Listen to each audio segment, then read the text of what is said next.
আর শুরুতেই একটা গল্প দিয়ে শুরু করতে চাই। ঠিক গল্প নয়, মানে আমার একেবারেই নিজের জীবনের অভিজ্ঞতাই বলবো। বেশি দিন আগেরও নয়, গতকালকের ঘটনা। তার আগে জানি যে সাথে আছি রাসেল, এবং আমার সাথে আজকের গেস্ট যারা আছে তাদেরকে একটা পরিচয় করিয়ে দিবই। তার আগে বলি গত রাতের একটা ঘটনা, এবং আমি নিজে প্রচন্ড রকমের ভয় পেয়েছিলাম যে ঘটনাটার কারণে। গতকাল রাত্রে এবং তার আগের দিন রাত্রে এরকম হয়েছে যে মাঝরাতে বলবো না, আরেকটু পরে, এবং প্রতিদিনই একই সময়ে 2টা 20-এর সময় আমার ঘুম ভেঙে যায়।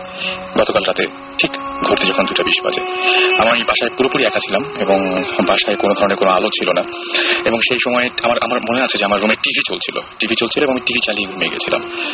যখন ঘুমটা ভাঙলো তখন দেখলাম যে লোডশেডিং চলছে। তো আমি নিজে যেহেতু রাতে ভয় পাই, হাতের কাছে যে টর্চ লাইট রাখি সবসময় একটা, সেই টর্চ লাইটটা কালকেও ছিল, এবং সেই টর্চ লাইটের আলো দিয়ে আমি ঘরটাকে আলোকিত করলাম। এবং আলোকিত করার আগে কিছু ঘটনা ঘটেছিল। ঘুম থেকে উঠে দেখলাম যে একেবারে পুরোপুরি মানে লোডশেডিং চলছে, চারিদিকে ঘুটঘুটে অন্ধকার, এবং ওই সময় সবচাইতে ভয়ঙ্কর যে ব্যাপারটা হয়েছিল যে কারেন্ট চলে যাওয়ার সঙ্গে সঙ্গে জেনারেটর চালু হয়ে যায় এবং প্রচন্ড শব্দ করে জেনারেটর চালু হয়। কিন্তু গতকালকে সেরকম কোনো জেনারেটর চালু হয় নাই বা এরকম কোনো কিছুই হলো না।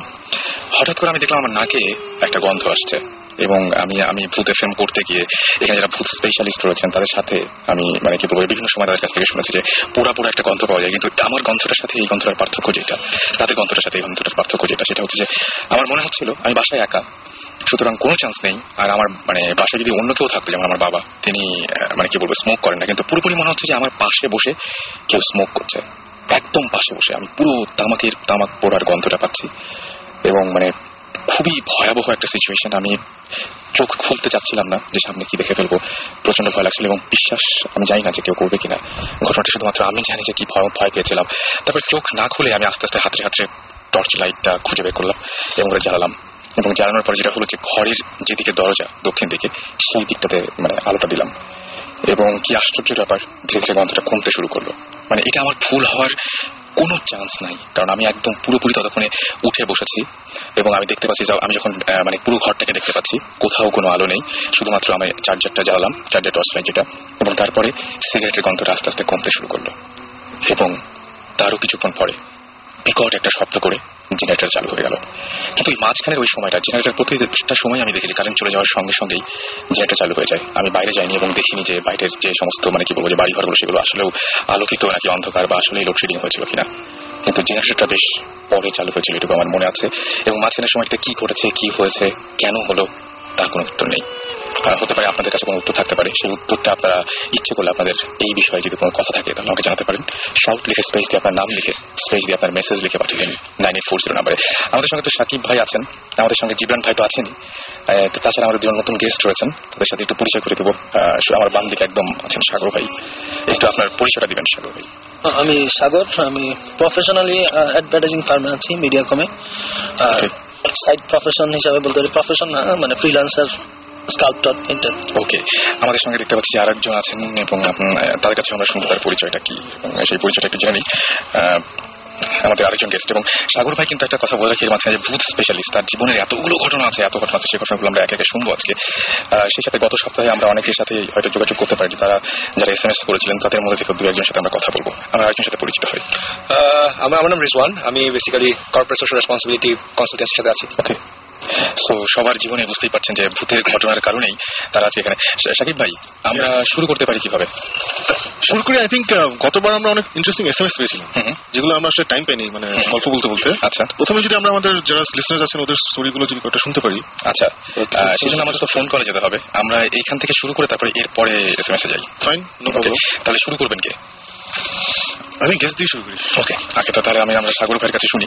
সাগর ভাইয়ের নিজের সাথে অনেক উদ্ভট টাইপের ঘটনা আছে, এবং আমি যখন কথা বলছিলাম তখন জানতে পারলাম যে তিনি যে রুমে থাকেন সেই রুমের সামনে, জানালার সামনে তাই না, দুটো কবর আছে, এবং সেই বাসায় অনেক উদ্ভট ঘটনা ঘটেছে।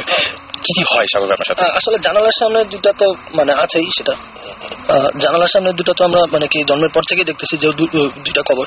এবং আমার বাবা যখন বাড়িটা কেনে, তখন মানে জায়গাটা কেনে, তখন কিনে বাড়িটারি করার পরে আমরা জানতে পারি যে ঠিক আমি যে রুমটা থাকি এই রুমটা নিচেও মানে কি কতগুলি কবর ছিল আর কি। মানে যারা জায়গাটা বিক্রি করছে তারা না জানায় বিক্রি করছে যে এটা একটা তারা কবরস্থান হিসাবে দান করছিল, পরে আবার বিক্রি করেছে।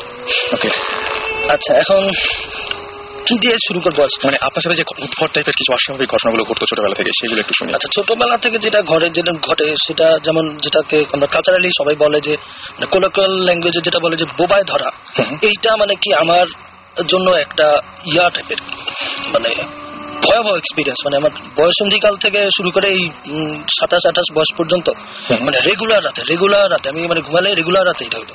ওকে, এটা হতে হতে তারপরে একদিন কোনো একদিনের এক্সপিরিয়েন্স এমন যে হয়তো আমি ঘুমের মধ্যে না কিসের মধ্যে যাই না, ঘুম থেকে জেগে দেখি আমি বিছানা থেকে 6 ইঞ্চি উপরে। ওকে, তখন চিৎকার করে উঠলে তাড়াতাড়ি ম্যাক্সিমাম দিনে যেটা হতো আম্মা দৌড়ে আসলে তারপর আবার ঘুমাতাম, আবার এবং একই ঘটনা। মানে কি সেই ঘটনাটা হচ্ছে যে আমি 2টা ক্যারেক্টার স্বপ্ন দেখতাম।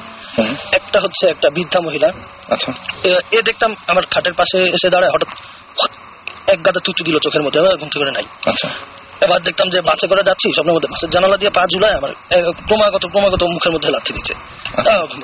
আর আরেকটা ক্যারেক্টার দেখতাম, সেটা ছোটখাটো একটা বামন টাইপের কালো চিকনা। আচ্ছা, সেটা আমার জানালার দিকে, কবরের দিকে যে ছোট জানালাটা, এটা দিয়ে বেয়ে দেখতাম যে ঢুকেছে, ধরতো ধরলে আর ওই সবসময় সবার যেটা হয় নড়াচড়া শক্তি থাকে না, চিৎকার করার কোনো ইয়ে থাকে না, অনেকক্ষণ গোগানির পরে ঘুমাবে। এবং একটা মানে ইন্টারেস্টিং ব্যাপার হচ্ছে গিয়ে আমার বস আসিফ ভাইয়া, রাসেল তুমিও জানো যে সেও ভূতের ব্যাপারে বিশাল মানে আগ্রহী। সে একদিন মানে ক্যাকোডেমনিক একটা ফাইল নামায় এখান থেকে, সেখানে আবার কি একটা ইলাস্ট্রেশন দেওয়া আছে। ইলাস্ট্রেশন দেখে আমি ভয় পাই যাই, কারণ কি আমি যেটা স্বপ্ন দেখি একদম ইলাস্ট্রেশনটা ওই দেখি। আচ্ছা, এই হচ্ছে গিয়ে স্বপ্নের এক্সপিরিয়েন্সটা সম্ভবত আমি এই ইলাস্ট্রেশনটা মিলে যাওয়া মানে কি অদ্ভুত ব্যাপার না? মানে আপনার তখন আবার নতুন করে ভয়টা লাগেনি যে আপনি যেটা স্বপ্নে দেখছেন? ভয় পাইতে সম্ভবত আমি ভালোবাসি, এই জন্যই ভয় পাই। কিন্তু এবং আমার কাছে খুব অদ্ভুত লাগলো যখন আমরা সিঁড়ি দিয়ে উঠছিলাম, তখন আপনি বললেন যে আমি না থাকলে আপনি না, আমি এখনো রাত্রে সবসময় রাত্রে একটা টিউবলাইট জ্বালাই ঘুমাই। অন্ধকারে একলা থাকলে অন্ধকারে ঘুমাতে পারি না। টিউবলাইট জ্বালানোর পরেও ভূত আসে, মানে কি ভূত আসে মানে জানি না আছে কিনা, কিন্তু এটা হয়। আচ্ছা আচ্ছা, বুঝি ঢাকার অদূরে আপনি বলছেন আশুলিয়ার ঘটনাটা যেটা বলি। আচ্ছা, বাসার আরেকটা ঘটনা বলি। বাসারটা হচ্ছে কি, বাসার এই স্বপ্ন দেখা এবং ভূত দেখার ব্যাপারটা পাইছি আমি সম্ভবত আমার আম্মার দিক থেকে। আম্মার নানি যে সে আবার কি মানে ব্ল্যাক ম্যাজিক টাইপের অনেক কিছু পারতো। তারপরে আমার খালার ঘটনাটাও আমি পরে বলবো, তারও খুব ভয়াবহ এক্সপিরিয়েন্স আছে। আর আমার আম্মা কিছুদিন আগেও একটা স্বপ্ন দেখছে, সেটাও খুব ইন্টারেস্টিং, মানে আমাদের ওই ঘর রিলেটেড। এবং সেই দেখছে যে রোজার দিনে একটা মহিলা আসছে সন্ধ্যার সময় জাকাতের টাকা নেওয়ার জন্য, আম্মা দিতে দেরি করতেছে। আম্মা যে ঘরে ঢুকছে, হঠাৎ আম্মা দেখে মহিলা অনেক লম্বা হয়ে গেছে এবং আম্মার ঘাট ধরে সে সিলিং এর সাথে লাগা রাখছে। এবং আমি পাস করে যাচ্ছি, মহিলা আমি দেখেও দেখতেছি না, মহিলার ভিতর দিয়ে ট্রান্সপারেন্ট, মহিলার ভিতর থেকে পাস করে যাচ্ছে। এবং আরেকটা ঘটনা বলি, মানে একটু বড় হয়ে যাচ্ছে। একদিন আমার পাশের রুমে, গেস্ট রুমের মতো, সেখানে আমার কাজিন, আমার ছোট খালার ছেলে, ও ঘুমাইছে। তো রাত্রেবেলা যথারীতি আমার ওই সময় যা হতো যে স্বপ্ন দেখতাম, কিন্তু ওই দিনের স্বপ্ন দেখতেছি কি ও এসে আমার গলা চিপে ধরছে। তো আমার না একদম রেগুলার হ্যাবিট হয়ে গেছে, আমি আর তাড়াতাড়ি ঘুম ভাঙলে, গোগানিতে ঘুম ভাঙলে পানি খেয়ে আবার ঘুমাতে। পরদিন সকালে যখন ওকে মানে আম্মাকে বললাম ঘটনা, যে কালকে দেখছি যে রুবেল আমার স্বপ্নে এসে ওই ধরছে, তখন আম্মা একটু মানে কি একটু থতমত হয়ে গেছে।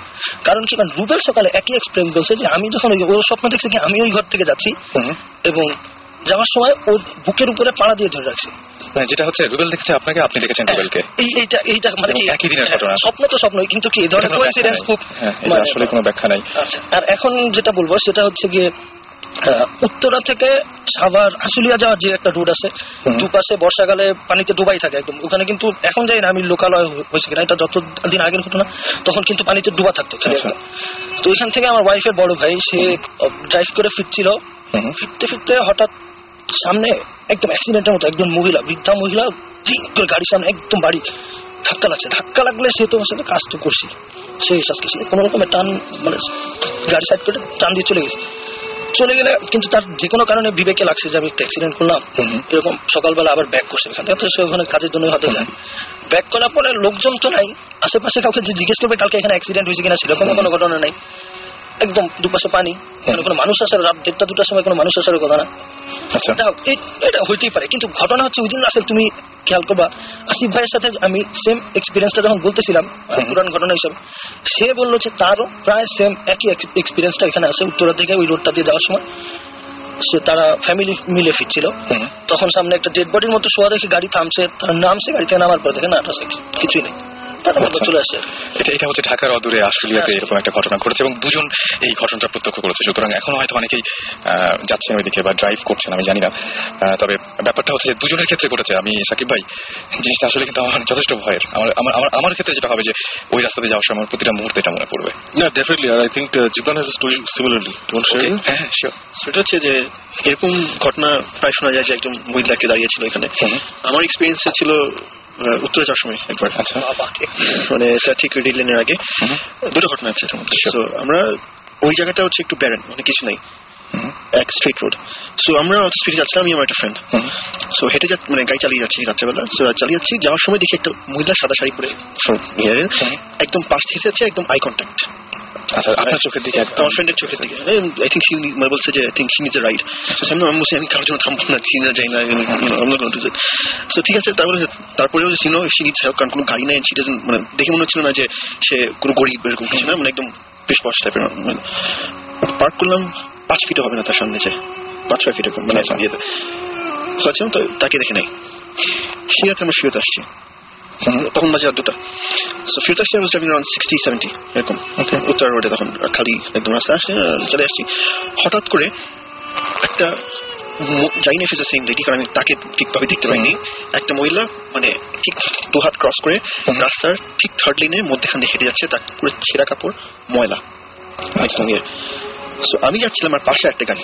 আচ্ছা, আমি কোন রকমে তাকে অ্যাভয়েড করতে চেয়েছি। আমি থ্যাংক গড যে আমি মানে অ্যাক্সিডেন্ট কি হবে, মানে আমি যদি রাশ একটু করতাম তাহলে আমার গাড়ি উল্টাতো, আর I would have hit the car.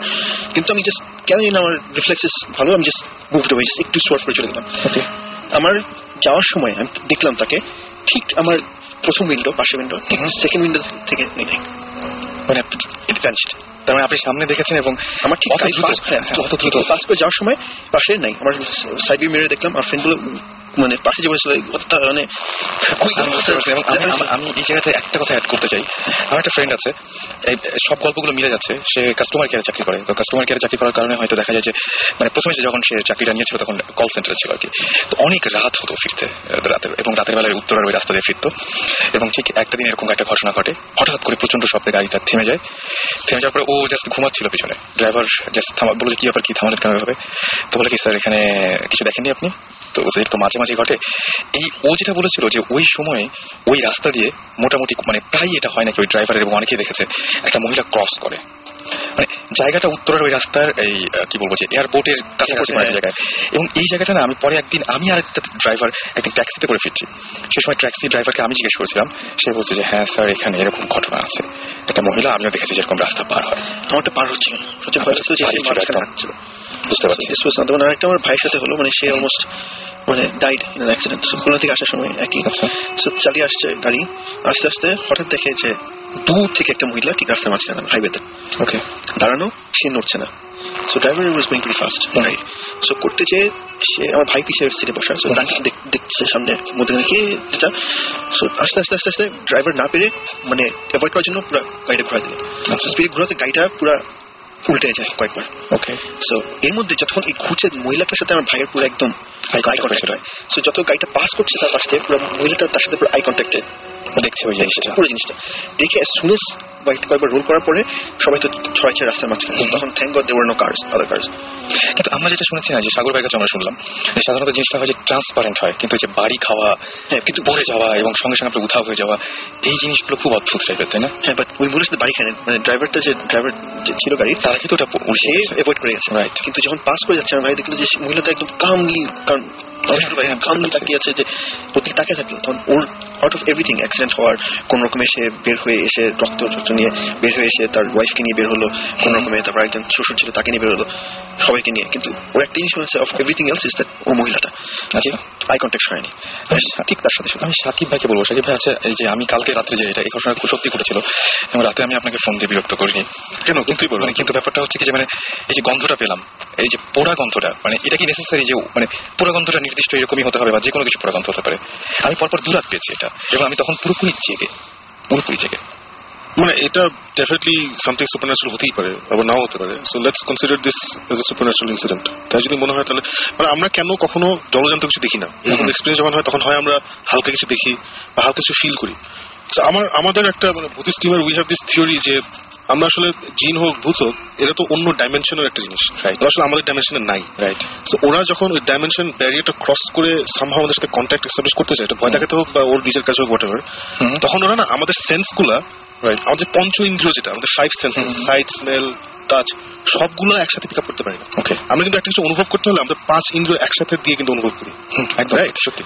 So ওই এর জন্য আমরা মাঝে মধ্যে হয়তো দেখি, মাঝে মধ্যে ওদের গন্ধ পাই, মাঝে মধ্যে ফিল করি, মানে খুব রেয়ারলি কিন্তু সব একসাথে। সাকিব ভাই সবচেয়ে মজার ব্যাপার কি জানেন, মানে যে মজার ব্যাপার বলছি আমি, ভয়ে বলছি হয়তো, সেটা হচ্ছে যে মানে না দেখাটা না আরো বেশি ভয়। আমার কাছে মনে হয়েছে মানে আমি অনুভব করতে পারছি কেউ একজন আমার পাশে বসে স্মোক করছে, আমি তাকে দেখতে পাচ্ছি না, এটা কিন্তু ভয়াবহ ভয়। একটা জিনিস কি মানে out of all our senses, আমাদের সেন্স অফ স্মেলটা কিন্তু আমাদের মেমোরি সবচেয়ে বেশি ট্রিগার করে, সেই জন্য হয়তো সবার আগে ওইটা পাওয়া যায়।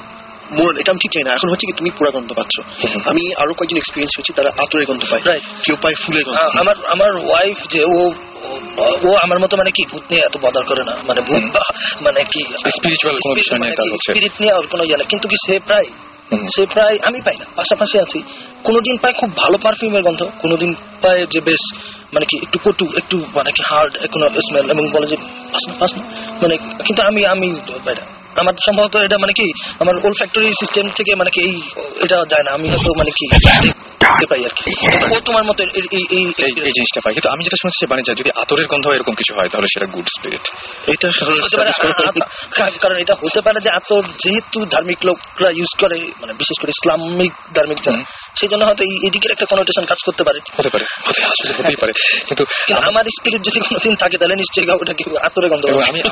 আমি একটা ঘটনা বলবো। আচ্ছা, আমি আরেকটা একটা জিনিস জিজ্ঞেস করি। আচ্ছা, আমার এটা প্রায় কোশ্চেন হয়, যখন আমরা স্পিরিট দেখি বা এক্সপিরিয়েন্স করি, ওর গায়ে মানে কাপড় থাকে কেন? মানে কি কাপড়টা একটা মানে কি অন্য ম্যাটেরিয়াল জিনিস, মরার পরে যদি হয় বা এটা আলাদা স্পেসিস হলো, ওর তো কাপড়ের দরকার নেই, মানে কি সবসময় দেখা দেখি সাদা কাপড়ের একটা ইয়ে থাকে।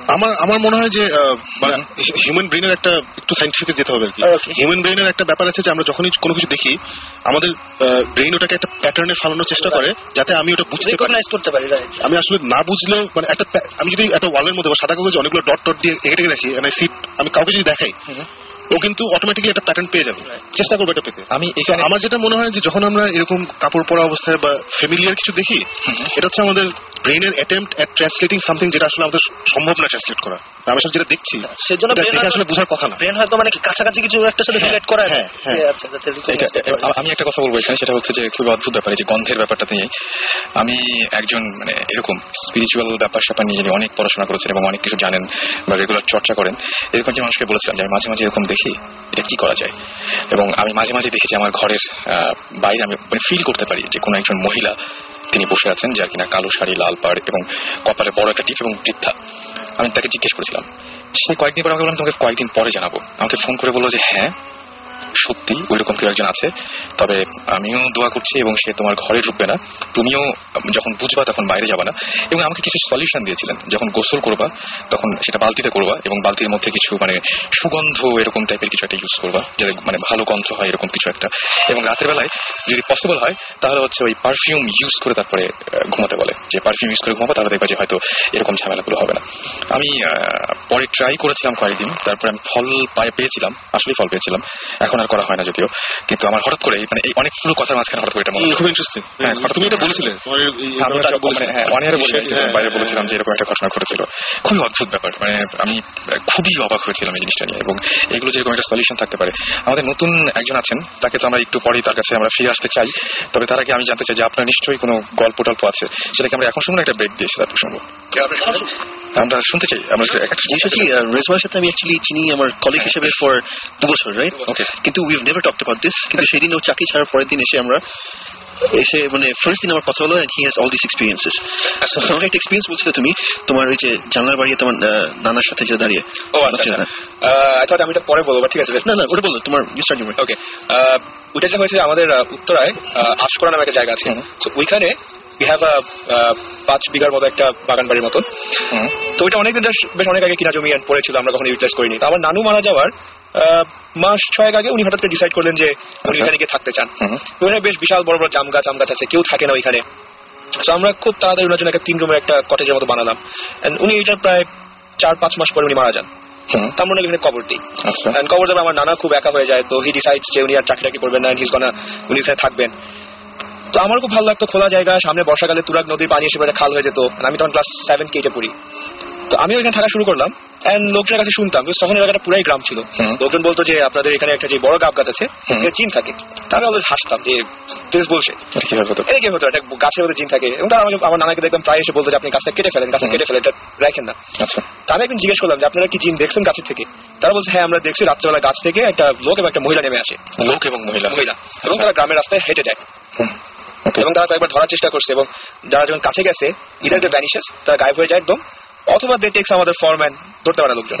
I never believe. আচ্ছা। মাই ফার্স্ট এক্সপিরিয়েন্স ওয়াজ, আমার নানাকে আমি কয়েকবার জিজ্ঞেস করছি, উনি কিছু বলে নাই। মাই ফার্স্ট এক্সপিরিয়েন্স ওয়াজ, আমার নানা একদিন এশার নামাজের পরে বসে কোরআন শরীফ পড়তেছেন, বাসা থেকে কবরটা দেখা যায়। আচ্ছা। তো হঠাৎ করে আমাকে ডাকতে বললেন এদিকে আসো। আমি ওনার কাছে গেলাম, ওনাকে বলেন বাইরে তোমার নানুর কবরের দিকে তাকাও। ওকে। আমি কবরের দিকে তাকাই এলাম, অনেকক্ষণ বাইরে অন্ধকার, লাইট আলো যতটুকু দেখা যায়। অনেকক্ষণ পরে আমি বললাম তুমি কি কিছু দেখছো সেখানে? ওনাকে জিজ্ঞেস করলাম, বললো হ্যাঁ তুমি দেখো, তুমিও দেখবা। আচ্ছা। এবং দেখলাম যে পুরো বোঝা যাচ্ছে যে দুইটা হিউম্যান বডি স্ট্রাকচার দাঁড়ায় আছে। আচ্ছা। And they are so huge. কবরের পাশে জাম গাছটা, এটা 40 কি 50 বছর পুরনো একটা জাম গাছ। আচ্ছা। আমি এটুকু বুঝলাম যে বডি স্ট্রাকচার দুইটাই জাম গাছ ছায় উপরে উঠে গেছে। ও মাই গড। আচ্ছা। এবং ওইখান থেকে এবং কোরআন শরীফে তেলাওয়াত আওয়াজ পাচ্ছি আমি। তো আমি খুব ভয় পেয়ে গেছি। আমি নানাকে বললাম যে একে লাঠি দাও, লাঠি দাও, আমি রান আফটার দেম।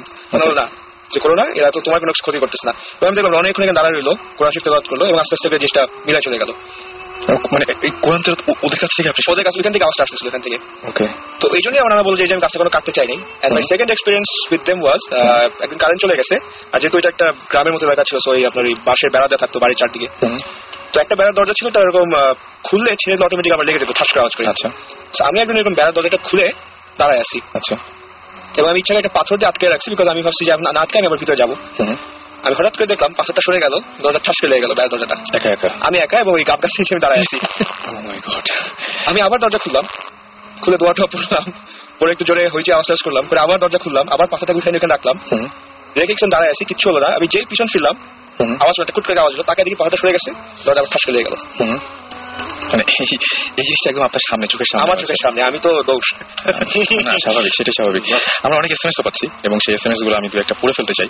আমি দেখতে পাচ্ছি স্বর্ণা আমাদের এসএমএস করেছেন। স্বর্ণা আইটিএল কলেজে পড়েন, এবং তিনি লিখেছেন সেটা হচ্ছে যে তার ঘরে সে মাঝে মাঝে রাতে ঘ্রাণ পায়, মানে আতরের ঘ্রাণ পায়, এবং দেখা যায় যে মানে কি বলবো যে অন্যরা পায় না, কিন্তু সে একা পায়। এবং তিনি সলিউশন জানতে চাইছেন। আসলে এইগুলোর কোনো সলিউশন দিয়ে ব্যাপারটা আসলে ঠিক বোঝানো যাবে না, এবং সলিউশন দিলেই যে খুব কাজে লাগবে সেরকম মানে ভাবার কোনো কারণ নেই। অনেকে এসএমএস করছে, এবং এসএমএস দেখতে পাচ্ছি মানে বড় এসএমএস, তো যার জন্য একটা এসএমএস আসছে না। সুতরাং ইচ্ছে করলে দুটো এসএমএস সেটা করতে পারেন, বা জানাতে পারেন যে আপনার ঘটনা আছে, তাহলে আমরা ট্রাই করবো আপনাকে কল করার। এবং আজকে ডেফিনেটলি আমরা আমাদের মানে কি বলবো যে আপনাদের মধ্যে থেকে কাউকে আজকে আপনাদের ঘটনাগুলো শুনবো। সাথে আমরা একটা ব্রেক নিয়ে তারপরে দারুণ বলেছো। হ্যাঁ একদম। সো আমরা যেই এখন যেটা করবো সেটা হচ্ছে একটা গান শুনবো। গানটা is we want to dedicate to আমাদের ডিয়ার ফ্রেন্ড সোহানা, যে এখন আমাদের প্রোগ্রামটা শুনছে, এবং তার কাছে আছে খবর পেয়েছি যে ওদের মানে চীনা একটা বাসা আছে যেখানে কোনো ভাড়াটিয়া 7 দিনের বেশি থাকে না, এবং ওই টাকা পয়সা ফেরত দিয়ে ওরা চলে যায় বেসিক্যালি। সো আমরা সুমন ভাইয়ের সাথে ওখানে ইনভেস্টিগেট করতে যাচ্ছি। আচ্ছা। This song is for her, it's the Eagles এর love will keep us alive. Okay, আমরা শুনে আসি গানটি। And stay tune to radio Foorti, ফিরে আসছি একটু পরে। ঘরে বাইরে কাজের ফাঁকে শুনছি সবাই রেডিও ফুর্তি, সব সময় রেডিও ফুর্তি, বাইরে কাজের ফাঁকে শুনছি সবাই রেডিও ফুর্তি, সব সময় রেডিও ফুর্তি।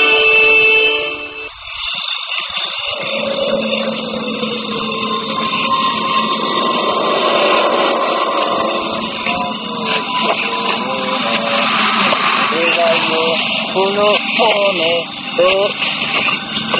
¿Qué? ¿Qué, güey?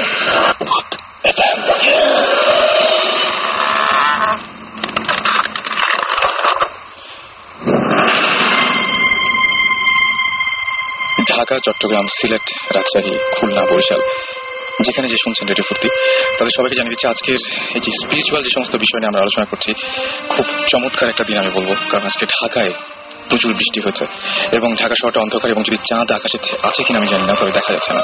সবকিছু অন্ধকার, রাস্তাগুলো চকচক করছে এবং প্রত্যেকটা রাস্তা হয়ে আছে একটা আস্ত আয়না। মনে হচ্ছে যে অসংখ্য গাড়িগুলো যখন যাচ্ছে মনে হচ্ছে আয়নার উপর দিয়ে গাড়িগুলো যাচ্ছে, এরকম একটা অনুভূতি হচ্ছে সবসময়।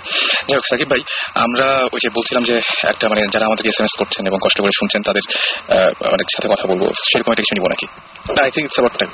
ওকে, তাহলে আমরা সেরকমই একজন আমাদের সাথে ওয়েট করছেন। এই মুহূর্তে আমি দেখতে পাচ্ছি যে মাহবুব আছেন আমাদের সাথে কলে, এবং মাহবুবের সাথে আমরা কথা বলবো।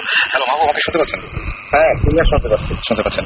মাহবুব, আপনি SMS করে যেটা বলেছেন সেটা হচ্ছে যে আপনি একটা বাসায় থাকেন, পুরনো একটা বাসায়, এবং সেই বাসায় অনেক অদ্ভুত টাইপের ঘটনা ঘটে এবং অনেক ভয়ঙ্কর ব্যাপার ঘটে, যেগুলো শুনলে মানে যে কেউ চমকে যাবে।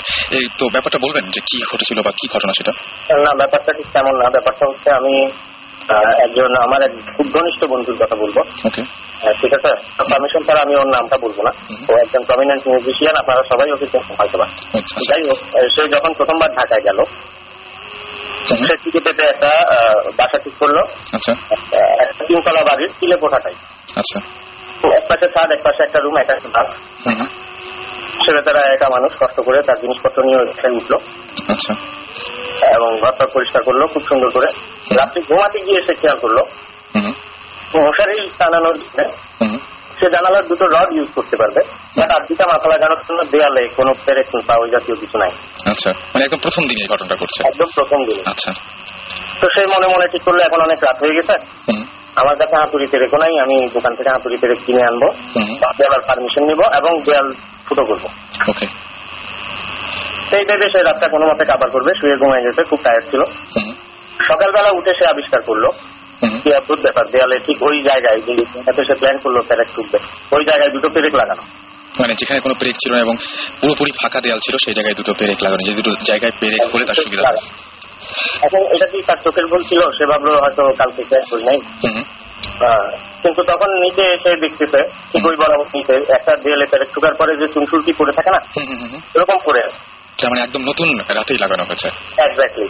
আচ্ছা, সে দৌড়ে গিয়ে দরজা চেক করলো, সে যেভাবে লক করে শুতে ওভাবেই লক করা। আচ্ছা, দরজা খুলে কেউ ভেতরে ঢুকবে সেই উপায় নেই। আমরা বিষয়টা নিয়ে অনেক হাসাহাসি করছিলাম। আচ্ছা, রাত্রিবেলা ঘুমের মধ্যে চলার স্বভাব থাকতে পারে তোমার, এক ধরনের রোগ, তুমি ট্রিটমেন্ট করা, তুমি পাগল হয়ে যাচ্ছ, এইসব। সে বললো যে ওর কাছে হাতুড়ি পেরেক ছিল না, সে চিটং থেকে গেছে, তার কাছে অল্প কিছু লাগেজ এবং ওই দিনই কিনে নেওয়া একটা কাঠ, একটা ম্যাট্রেস ছাড়া আচ্ছা, তার কাছে আর কিছু নাই। হাতুড়ি পেরেক থাকার প্রশ্নই আসে না। তারপরের দিন সকালে কি হয়েছিল? তিনি কি বাসাটায় ছিলেন? তারপরে সকালবেলা উঠে সে বিষয়টা ডিসকাস করবে কারোর সাথে, নতুন একটা বিল্ডিং উঠলো, প্রতিবেশীদের কারোর সাথে পরিচয় নাই, সেজন্য সে নিচে গাড়ি বারান্দার কাছে দাঁড়ায় অপেক্ষা করতে চায়, গেটের কাছে। আচ্ছা, ভাগ্যক্রমে বাড়িওয়ালার ছেলে অফিস যাওয়ার জন্য বের হয়ে আসছে, তখন সে গিয়ে বললো যে ভাইয়া আমি আপনার এখানে নতুন ভাড়াতে আসছি, আমি মশারি টাঙানোর জন্য পেরেক ঠুকবো, আমি ভাবছিলাম আপনাদের পারমিশন নিবো। এখন লজ্জার বিষয় হচ্ছে আপনার পারমিশন নেওয়ার আগেই ওখানে কিভাবে জানি পেরেক ঠোকা হয়ে গেছে।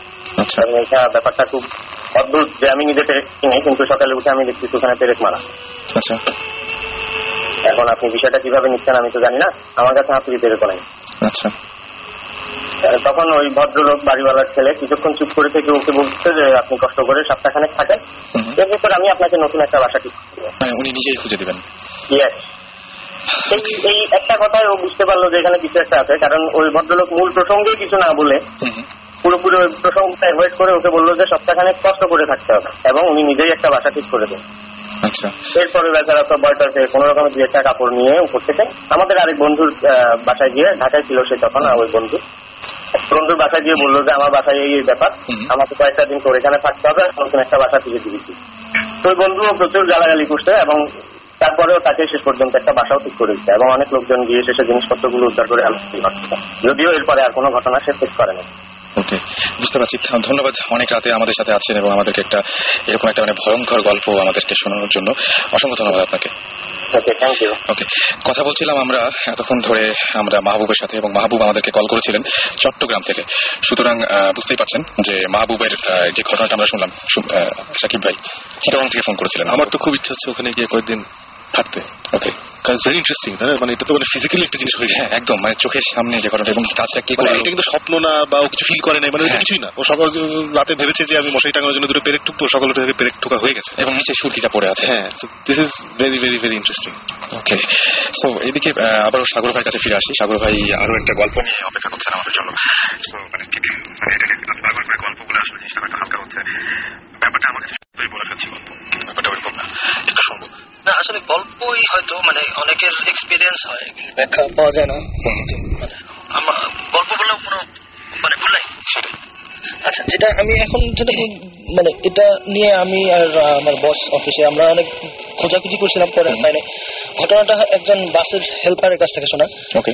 এটা রাজশাহী থেকে তারা মানে খালি ট্রিপ, রাত্রেবেলা খালি ট্রিপ যে বাসটা নিয়ে আসে, যে ড্রাইভার আর হেল্পার দুজন ছিল, আসার পথে হঠাৎ একটা মানে ফাঁকা জায়গার মতো কিছু লোক, 4-5 জন হবে এরকম কিছু লোক, একটা ডেড বডি নিয়ে বাসটা থামায় যে এখানে কোনোভাবে এটাকে মানে ইয়ে করা যাচ্ছে না, আমাদের সামনে একটা জায়গা যেতে হবে, একটা জায়গার নাম বলে যে এখানে যেতে হবে,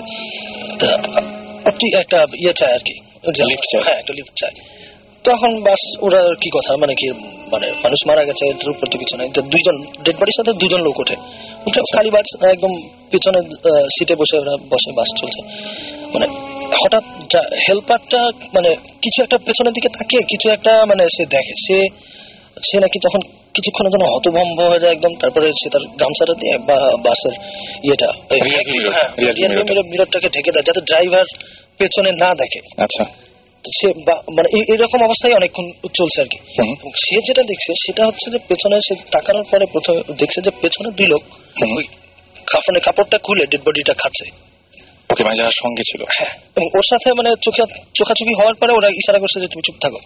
এবং তারপরে মানে তারা ঠিক গন্তব্য যেখানে বলছিল সে পর্যন্ত জানে, তার মাঝখানে বলছে যে আমাদের এখানে নামা দাও। নামার সময় শুধু আস্তে করে হেল্পারকে বলে গেছে যে যা দেখছো মানে কিছু বলে না। মানে কি ভয়ঙ্কর একটা ব্যাপার।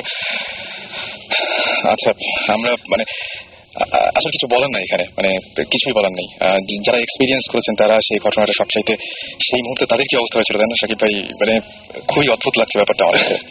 এবং মানে কি বলবো যে কে আসলে তারা এবং তারা তারা তারা কেন উঠলো, এটা নিয়ে লাশটা কোথায় পেলো, সবকিছু মিলে খুব অদ্ভুত একটা ব্যাপার। আর এটা যেটা তুমি একটু আগে বলেছিলে যে সবকিছু না জানলেই বেটার, সবকিছু না জানলেই বেটার, না জানলে এটাই মজা। আমরা আরেকটা প্রসঙ্গে যাবো, সাগর ভাইয়ের কাছ থেকে শুনবো, সেটার আগে একটা হিন্ট দিব। সেটা হচ্ছে অনেক সময় আমরা বলি যে আমরা মাঝে মাঝে না আওয়াজ পাই, তো আমার আওয়াজেরও ঘটনা আছে। আমি এরকম মানে কি বলবো, যখন আমরা বিভিন্ন টেলিফোন ইউজ করি বা রেডিওতে ইউজ করি, আমাদের মাইক্রোফোনে মাঝে মাঝে কিছু অদ্ভুত আওয়াজ ঢুকে পড়ে যেটা আমরা হেডফোনে পাই।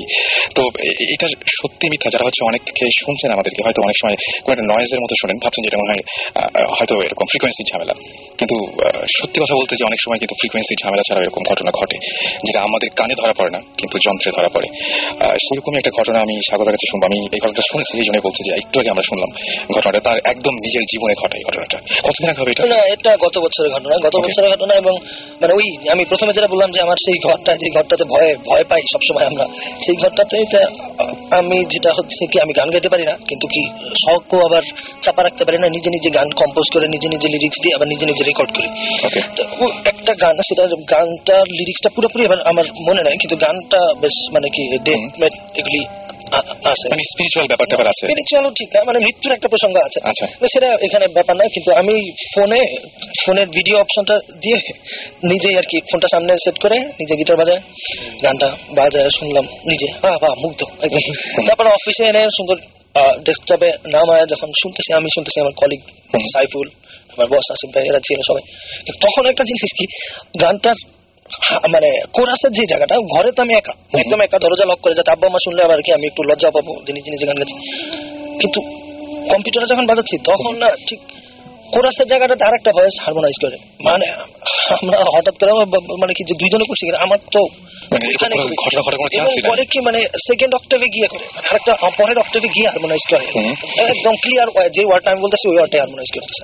ওকে, মানে কি খুব অদ্ভুত। ওই ঘরের মধ্যে কারো থাকার কোনো চান্স, ঘরের মধ্যে কারো থাকার কোনো চান্স, ওই ঘরের মধ্যে কারো থাকার চান্স নাই আপনি বলছেন, কিন্তু আপনার ঘরের নিচে কবর আছে। আমার তো মনে হচ্ছে মানে স্বাভাবিক, কিন্তু কবরের লোক উঠে এসে বলা মানে কি আমার অস্বাভাবিক, জিনিসটা একেবারে অমীমাংসিত, কিন্তু এরকম হারমোনাইজ করেছে কোন একটা, এবং মানে সেকেন্ড অক্টেভে গিয়ে, মানে সেটাই একটু হারমোনাইজ সবসময় করে না, যে গানটা যেখানে চলে তাতে উঁচু হয়েছে হয়তো, সেটাই হয়েছে আর কি ওখানে। মানে এটা কি আছে? হ্যাঁ, আমি সেটটা বদলা ফেলছি বলে নাই, কিন্তু কি আমি ইউ হ্যাভ দ্যাট ফাইল? হ্যাঁ, আচ্ছা, শুনতে হবে এটা। অবশ্যই আমি নিজেও শুনতে আমরা এখানে প্লেট অনে। এবং আমরা আবারও আরেকটা গল্পে যাই। মানে আজকে আমার কাছে মনে হচ্ছে যে বৃষ্টির জন্য হয়তো গল্পগুলো আরেকটু ভয়ঙ্কর গল্প আমরা পাচ্ছি, জানি না। মানে পরিবেশটা কিন্তু একদম শোনার মতো, মানে জাস্ট যারা রাস্তায় আছেন এবং যারা ঘরে বসে শুনছেন তাদের দুজনের জন্যই আজকের ওয়েদারটা একেবারে পারফেক্ট এই সমস্ত স্পিরিচুয়াল বিষয় নিয়ে আলোচনা করার জন্য। হয়তো আরেকজন গেস্ট রয়েছেন, আমরা তার কাছে একবার শুনেছি কিছু গল্প, আবারও শুনবো। আচ্ছা, আমি আমার নিজে একটা স্টোরি বলবো, আমার একটা ফ্রেন্ড একটা স্টোরি বলবো। আমার ফ্রেন্ডের সাথে শুরু করি। আমার ফ্রেন্ড বনানী থাকে, বনানী কবরস্থানের পাশে ওর বাসা, খুব কাছে, এবং ওর বাসা থেকে ছাদ থেকে কবরস্থান খুব ক্লিয়ারলি দেখা যায়। ওকে। তো আমরা প্রায় ওর বাসায় যেতাম, আগে মাঝে মাঝে গিয়ে বারবিকিউ করতাম, ছাদে গল্প করতাম। তো একদিন হঠাৎ করে আমরা বলছি যে দোস্ত, বাসার ছাদে আমরা সামনের সপ্তাহে আসবো। ওকে। তো ও বলছে না আসিস না, আমি ছাদে কম যাই। আচ্ছা। তখন ছাদে কম যাস মানে আমরা তো মাঝখানে আগে তোর বাসার ছাদে সারা বারবিকিউ করছি, হইচই করছি, আড্ডা মারছি, এখন কি হলো? না, ছাদে হবে না, আমার বাসায় এসে কর। ঠিক আছে, বাসায় আসবো। তো আমাদের প্ল্যান ছিল আমরা বাসায় যাবো, ওরা ফুসলে পাশে ছাদে নিয়ে চলে যাবো আমরা। আচ্ছা। তো বাসায় গেলাম, কিন্তু সে ছাদে যাবে। আমি যেসব কি ব্যাপার, ছাদে যাচ্ছিস না কেন? বলছে দোস্ত, আমি কিছুদিন আগে ছাদে গেছি, এরকম ছাদে সিগারেট খেতেছিলাম, তো কারেন্ট ছিল না, তো বেশ বড় অ্যাপার্টমেন্টের ছাদ। তো হঠাৎ করে ছাদে সিগারেট খেতে এক কোণা থেকে আরেক কোণে হেঁটে গেলাম, এবং ছাদে কেউই নাই, আমি একা। তো হঠাৎ করে দেখলাম কোত্থেকে ছাদে একটা অন্য কর্নার থেকে একটা 8-10 বছরের একটা ছেলে হেঁটে চলে আসলো আমার সামনে।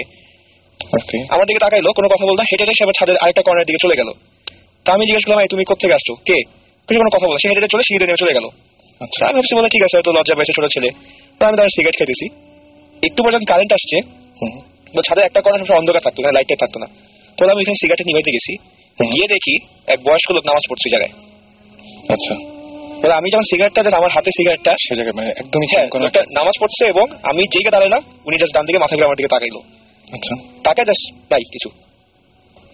এবং বাসার সামনে আপনি বলছিলেন যে এটা ওর বাসা, একদম ওর বাসার থেকে, মানে ছাদ থেকে দাঁড়ায় পুরো বনানী কবরস্থান দেখা যায়। পরে মানে এর পরেও কিরকম ঘটনা?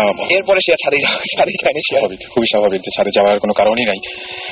আর আমার আরেকটা নিজের একটা স্টোরি আছে আমার। শিওর। আমার আসলে জন্ম বেড়ে ওঠা ধানমন্ডিতে, এখন যদি আমি এদিকে চলে আসছি। তো আমি ধানমন্ডি একটা বাসায় থাকতাম 32 নম্বরে, একদম রাস্তার শেষের দিকে বাসা, এবং এই বাসাটা সামটাইম 1950s এর দিকে বানানো, বেশ পুরানো আমাদের বাসা, দোতলা বাসা ছিল, এবং বাসার শেষে একটা লেক, ধানমন্ডি লেকটা। তো আমরা একটা জিনিস খুব ইউজ হয়ে গেছিলাম যে প্রতি রাত্রে আর কি 12:30 একটা সময় একটা আওয়াজ পেতাম, ঝাপাস কেউ লেকে লাফ দিতেছে। আচ্ছা, পানি ওয়েভটাও দেখতাম। আচ্ছা। তো আমরা এই ব্যাপারটা তো পুরো চোখে দেখা, আমরা দেখছি যে সেটা আওয়াজ হলো, পানিটা ওয়েভ করতেছে, 12:30 থেকে 12:30 মধ্যে হবে এটা। আচ্ছা। আমরা ইউজ হয়ে গেছিলাম যে ঠিক আছে, হয়তো মাছ আছে বা পাথর আছে বা কিছু একটা সামথিং, আমরা কেয়ার করতাম না। তো ওই সময় আমি শখ করে একটা কুকুর কিনি, জার্মান শেফার্ড কিনি, তো বড় বাসা, বাগান টাগানোর বাসা। তো কুকুরটা বেশ ভালোই ছিল। একটু যখন বড় হইলো, আমার কুকুরটা খুব উইয়ার্ড আচরণ শুরু করলো, মানে আমাদেরকে দেখলে লাফ দিয়ে কামড়াইতে আসে, সারাদিন ঘুমায় থাকে, ভয় পায়, হঠাৎ কাঁদতে শুরু করে। তো ডাক্তার দেখালাম, ডাক্তার বললো যে something is wrong with the dog, মানে ওর মেন্টালি কোনো একটা কিছু এফেক্ট করতেছে।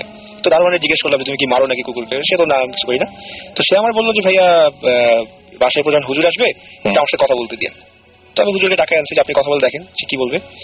তার স্টেটমেন্টটা ছিল, রিসেন্টলি মানে কুকুরের পাগলাম শুরু করলো, সেটা সে বসে থাকে রাত্রেবেলা, কুকুরটা তার পাশে বসে থাকে, তারা দেখে ছায়া হেঁটে যায়। আচ্ছা, ছায়াটা পুরো বাসাটাকে একবার সার্কেল করে, তারা কোনো মানুষ দেখে না, কিন্তু দেখে একটা ছায়া, মানুষের একটা ছায়া লাইটের নিচে হেঁটে হেঁটে যায়, পুরো বাসটা একবার সার্কেল করে ছায়াটা করে আমাদের গেটের কাছে যায়। ছায়াটা গেটটা ক্রস করার পরে গেটের ওই পারে একটা মানুষ হেঁটে চলে যায় লেকের দিকে। এটা মানে এটা দারোয়ানের দেখা। আচ্ছা। এবং কুকুরটা করে কি, যখন এই ছায়াটা কুকুরটা প্রথমে করছে, ওই ছায়াটা যখনই সার্কেল করতো বাসার চারদিকে, কুকুরটা ছায়াটার পিছনে দৌড়াইতো আর চিৎকার করতো, ছায়াটাকে ধরার চেষ্টা করতো। হঠাৎ করে সেই ছায়াকে ফলো করা বন্ধ করে দিল, ওই ছায়া দেখলে সে কান্না শুরু করে দিত। সো এবং হুজুর এসে বললো যে এরকম নাকি একটা ব্যাপার, সো তোমার কুকুরের এই কারণে হয়তো এটা এফেক্ট করছে। তো আমরা তাও খুব একটা পাত্তা দিইনি। বাট এনিওয়েজ ওই বাসা আসার অনেক ব্যাপার ছিল, এগুলো আমরা পরে জানতে পারছি। আমি নিজেও ওই বাসা অনেক কিছু এনকাউন্টার করছি। তো মানে এবং সবচেয়ে বড় কথা যে এগুলো মানুষের চাইতে বোধহয় মানে প্রাণীরা সাধারণত আগে বুঝতে পারে, তাই না? এবং আমার কিন্তু ইভেন্টুয়ালি কুকুরটা পরে বিক্রি করতে হলো, কুকুরটা পুরো পাগল হয়ে গেছিল। ওটাকে 1 বছর বয়সের মধ্যে কুকুরটা আমার বিক্রি করতে হলো, ওইটা পুরো পাগল, ও যারে তারে কামড়াইতে যায়, ও বাসার জিনিসপত্র আছড়ায় টাছড়ায় একাকার অবস্থা। কোরিয়ানদের পেছনে তো সেটাই মানে। আচ্ছা, আমরা কি এখন তাহলে গানে যাবো? আচ্ছা, আমি রাসেল 1 মিনিট, আমি এখন যে ঘটনা একটু বললাম যে আমি একটা গান রেকর্ড করার পরে মানে কি একটা আলাদা একটা ভয়েস হারমোনাইজ করছিল, কিন্তু এখন আমার ছোট ভাই পিয়াল, মানে সেও মানে আমরা দুজন, সে আমার কাছে কিছু লিসেন নিজে নিজে এখন সে ডেথ মেটাল টাইপের জিনিসপত্র খুব পছন্দ করে। সে এখন একটা SMS করছে যেটা আমি আসলেও জানতাম না, যে সে যে আমার ঘরে গিয়ে আমার গিটারটা নিয়ে ওই গানটা আমরা 2 ভাই প্র্যাকটিস করি মাঝে মাঝে, এবং সে বলছে যে সে এই গানটা নিজে যখন গাইতে গেছে সে তো আর রেকর্ড করে নাই, সে সেম ভয়েসই শুনছে, আমার রেকর্ড করাটা সে শুনছিল এবং সে শুনছে লাইভ। মানে আপনি শুনছেন রেকর্ডেড? তো রেকর্ড বাজানোর পরে আমি বুঝছি যে আরে এই ভয়েস আসলো কোথেকে। আর ও এই যে আমাকে মাত্র SMS করছে যে আমি যখন বাজাইছি তখন শুনছি লাইভ ওইখানে হারমোনাইজ করে। মানে একই ঘটনা দুজনের ক্ষেত্রে করছে। এটা মনে হয় একেবারে ঘরের প্রবলেম। আমার যেটা মনে হয় যে অথবা গানের প্রবলেম। এবং গানের মধ্যে আপনি বলেছেন যে মানে পরিষ্কারভাবে মৃত্যুর ব্যাপারটা আছে, সুতরাং এটা একেবারে আমার কাছে যেটা মনে হচ্ছে যে গানটার লিরিক্সের কোনো সমস্যা। আচ্ছা, অন্য কোনো গানের ক্ষেত্রে সমস্যা না, এটা খুব ইন্টারেস্টিং একটা অ্যাঙ্গেল। ওকে, সমস্যা না, কিন্তু মানে অন্য কোনো গানের ক্ষেত্রে কিরকম হয়েছে? না, অন্য কোনো গানের ক্ষেত্রে আর তেমন হয় না, কারণ কি তারপরে আমার মানে কি তার 1 বছর পরে বিয়ে করে ফেলছি। তারপর থেকে যেগুলি আমরা এইসব মিউজিক ভিডিও নিজেরা বানাই, আমার বউ রেকর্ড করে এগুলি, তখন আর ভূত আসে না। আচ্ছা, মানে ভূতের মানে কি বলবো, ভূত আসার জন্য হয়তো মনে হয় মানুষকে একা হতে হয়। তো শাকিব ভাই, আমরা কি গান শুনবো একটা নাকি? why don't we read some SMS? আচ্ছা, SMS আমরা পড়তেই পারি। আমাদের দেখতে পাচ্ছি অনেকেই SMS করছেন এবং অনেকেই SMS করে বলছেন যে মানে কি বলবো যে তিনি বলছেন যে আচ্ছা, আমাকে বাপন SMS করেছেন এবং বাপন বলছেন যে বাপনের এরকম হয় যে ওই যে রেডিও শোনার সময় হেডফোনে মাঝে মাঝে কিছু আওয়াজ পান এবং এটা কোনো সলিউশন। আমি বললাম যে সলিউশন দিয়ে আসলে সমস্ত ব্যাপারটা শেষ করা যাবে না। আমাদের We're not here to solve, we're here to make people scared. একদম, মানে আমরা গল্পগুলো শুধুমাত্র শেয়ার করতে চাই, বাকিটা পুরোপুরি আপনাদের ওপরে। এবং কি অনেকে আমাদের সাথে গল্প শেয়ার করতে চাইছেন, আমি দেখতে পাচ্ছি যে তাদেরকে এক এক আমরা ফোন দেওয়ার চেষ্টা করবো। যেমন শুভ আমাদেরকে SMS করেছেন, তিনি গল্প শেয়ার করতে চান। আজকে নাম লেখেননি অনেকে, শুরুতে শাউটের পরে নামটা লিখে ফেলবেন। কোন একজনের বার্থডে, তিনি বলেছেন যে তিনিও একটা গল্প শুনতে চান তার এই জন্মদিনের দিনেই। আমরা ট্রাই করবো সবাইকে গল্পটা তার কাছ থেকে শোনার জন্য। এছাড়াও আমাকে SMS করেছেন, আমাদেরকে দেখতে পাচ্ছি যে পিয়াস SMS করেছেন, প্রিন্স, নুসরাত, এবং নুসরাতও আমাদেরকে SMS করে বলেছেন যে তার কিছু ঘটনা আছে। অনেকে নাম লেখেন দিয়ে অনেকক্ষণ পড়তে পারছি না আমরা SMS। রাইহান আমাদেরকে SMS করেছেন রাজশাহী থেকে এবং তিনি বলছেন তারও জীবনে অনেক আজব ঘটনা আছে, সেই ঘটনাগুলো তিনি শেয়ার করতে চান। সুতরাং আপনার জীবনে যদি এরকম কোনো ঘটনা থেকে থাকে তাহলে আপনি শাউট লিখে স্পেস দিয়ে আপনার নাম লিখে স্পেস দিয়ে আপনার মেসেজটি লিখে পাঠিয়ে দিন 9840 নাম্বারে। আমরা আপনার সাথে ফোনে কন্ট্যাক্ট করবো বা আপনার SMS টি পড়বো। যদি SMS যদি ছোট করে লেখা সম্ভব হয় তাহলে ডেফিনেটলি সেটা করুন, আর না হলে আমরা ফোন করবো আপনাকে এবং জেনে নেবো আপনার কাছে ঘটনাগুলো। চলে যাবো গানে। আর এই মুহূর্তে যে গানটা রয়েছে আমার প্লেলিস্টে, সেই গানটা একদম পারফেক্ট আমার কাছে মনে হয় আজকের এই মুহূর্তের জন্য। সেটি অর্ণবের একটি গান, অর্ণবের গান ঘুমের গাড়ি। শুনুন শুনে আসি গানটি। Stay tuned two radio Foorti, ফিরে আসছি একটু পরেই। Don't stop the beat. Don't stop the beat. Radio Futi 88.0 FM.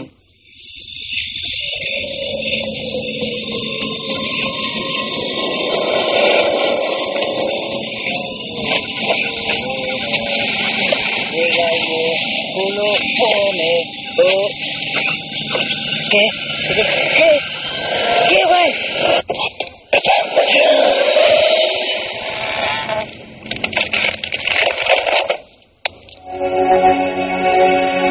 Alright, শুনছেন সবসময় রেডিও ফুর্তির সাথে আছি রাসেল এবং আমাদের সাথে রয়েছেন আমাদের ভূত স্পেশালিস্টরা। আর আমরা বেশ কিছু গল্প শুনেছি, আরো কিছু গল্প শুনবো। আর এই মুহূর্তে আমি আরো একটা ফোন কল নিয়েছি, খুবই ভালো আইডিয়া। তো আমাদের সঙ্গে এই মুহূর্তে ফোনে আরেকজন জয়েন করেছেন, আমরা তার সাথে কথা বলবো। তিনি হচ্ছেন লিজা এবং আমি মাঝখানে কয়েকদিন এক্সোরসিজমের উপরে পড়াশোনা করছিলাম এবং দেখছিলাম যে ওইখানে কিছু জিনিস অদ্ভুত লেগেছিল আমার কাছে। যে সাধারণত ভূত বা বলি আর স্পিরিচুয়াল যে সমস্ত কিছু আত্মা বলি, ভালো আত্মা খারাপ আত্মা যাই হোক না কেন, তারা সাধারণত মানুষের ভেতরে ঢুকে যায়, ঢুকে গিয়ে তারপরে সমস্যাগুলো সৃষ্টি করে। তো লিজা আমাদের কাছাকাছি কোনো একটা ঘটনা বলবেন। আমি ঘটনাটা তার কাছে আগে শুনেছি, তো এখন আপনাদের শোনাবো। তিনি আমাদের SMS করেছেন, সেখানে আমি জেনেছি ঘটনাটা কিছুটা। হ্যালো লিজা। হ্যালো। হ্যাঁ, আসসালাম। ভালো আছেন আপনি? আপনাকে আরেকটু জোরে একটু ফোনটা কাছে নিয়ে কথা বলতে হবে। ওকে, আপনাকে আরেকটু জোরে ফোনটা কাছে নিয়ে কথা বলতে হবে। হ্যাঁ, বলেন। আমি তো গাঁও থাকি, আমি যে বাসাটাতে থাকি, আমি যে বাসাটাতে থাকি, আমি আজকে প্রায় 4 বছর ধরে এখানে আছি। ওকে, এখন মানে আমি আচ্ছা লিজা, একটা কথা বলো, আপনার কি ঘরে কি রেডিও চলছে? আপনার ঘরে কি কোনো রেডিও বাজছে? রেডিও আমার ছোট বোন শুনছে। সাউন্ডটা কমিয়ে দিতে হবে, সাউন্ডটা একদম জিরো করে দিতে হবে সাউন্ডটা, না হলে আপনার কথা আমরা পরিষ্কার শুনতে পাবো না। ওকে, হ্যাঁ ওকে, এবার বলুন। হ্যাঁ জি। এখন মানে আমি এখানে আছি, মানে আপনার প্রথম ফার্স্টে আমাদের কোনো প্রবলেম হয়নি, তখন আমরা জাস্ট সাইডে থাকতাম। সাইডে ছিলাম। লিজা, আমার মনে কি সাউন্ডটা একেবারে কমিয়ে দিতে হবে, আমরা শুনতে পাচ্ছি না আপনার কথা। না, কোনো সাউন্ড নেই। আচ্ছা ওকে, তাহলে বলুন। আপনি জোরে বলবেন ঘটনাটা, হ্যাঁ একটু জোরে বলবেন। এখানে আমি প্রথম ফার্স্ট ইয়ার আমাদের কোনো প্রবলেম হয়নি, মানে ফার্স্ট ইয়ার পর মানে সেকেন্ড ইয়ার থেকে মানে আমরা তখন ক্লাস 6-এ পড়ছি, মানে তখন ক্লাস 6-এ মাত্র উঠছিলাম, আমি আমার নতুন বোন ছোটটা। তো এখন ওঠার পর এখন মানে হঠাৎ মানে আস্তে আস্তে ওর সবকিছু চেঞ্জ হয়ে যেতে লাগলো, মানে কেমন যেন অস্বাভাবিক আচরণ করতে লাগলো, সবকিছু হলো মানে মানে কারোর সাথে সুন্দর করে কথা বলে না, একা একা ঘুমায়, একা একা থাকে। তারপর মানে সারা রাত সে গোসল করে, ঠান্ডার দিনেও সে ঠান্ডা পানি দিয়ে গোসল করে, গরম পানি দিয়ে গোসল করে, সারা রাত সে মানে ঝর্ণা পানি ঝর্ণা ছেড়ে বসে থাকে। তারপর হাত পা কাটতে, হাত পা কাটে, গলা কাটে, মানে বিভিন্ন গলা কাটার মতো ঘটনা কি করেছে?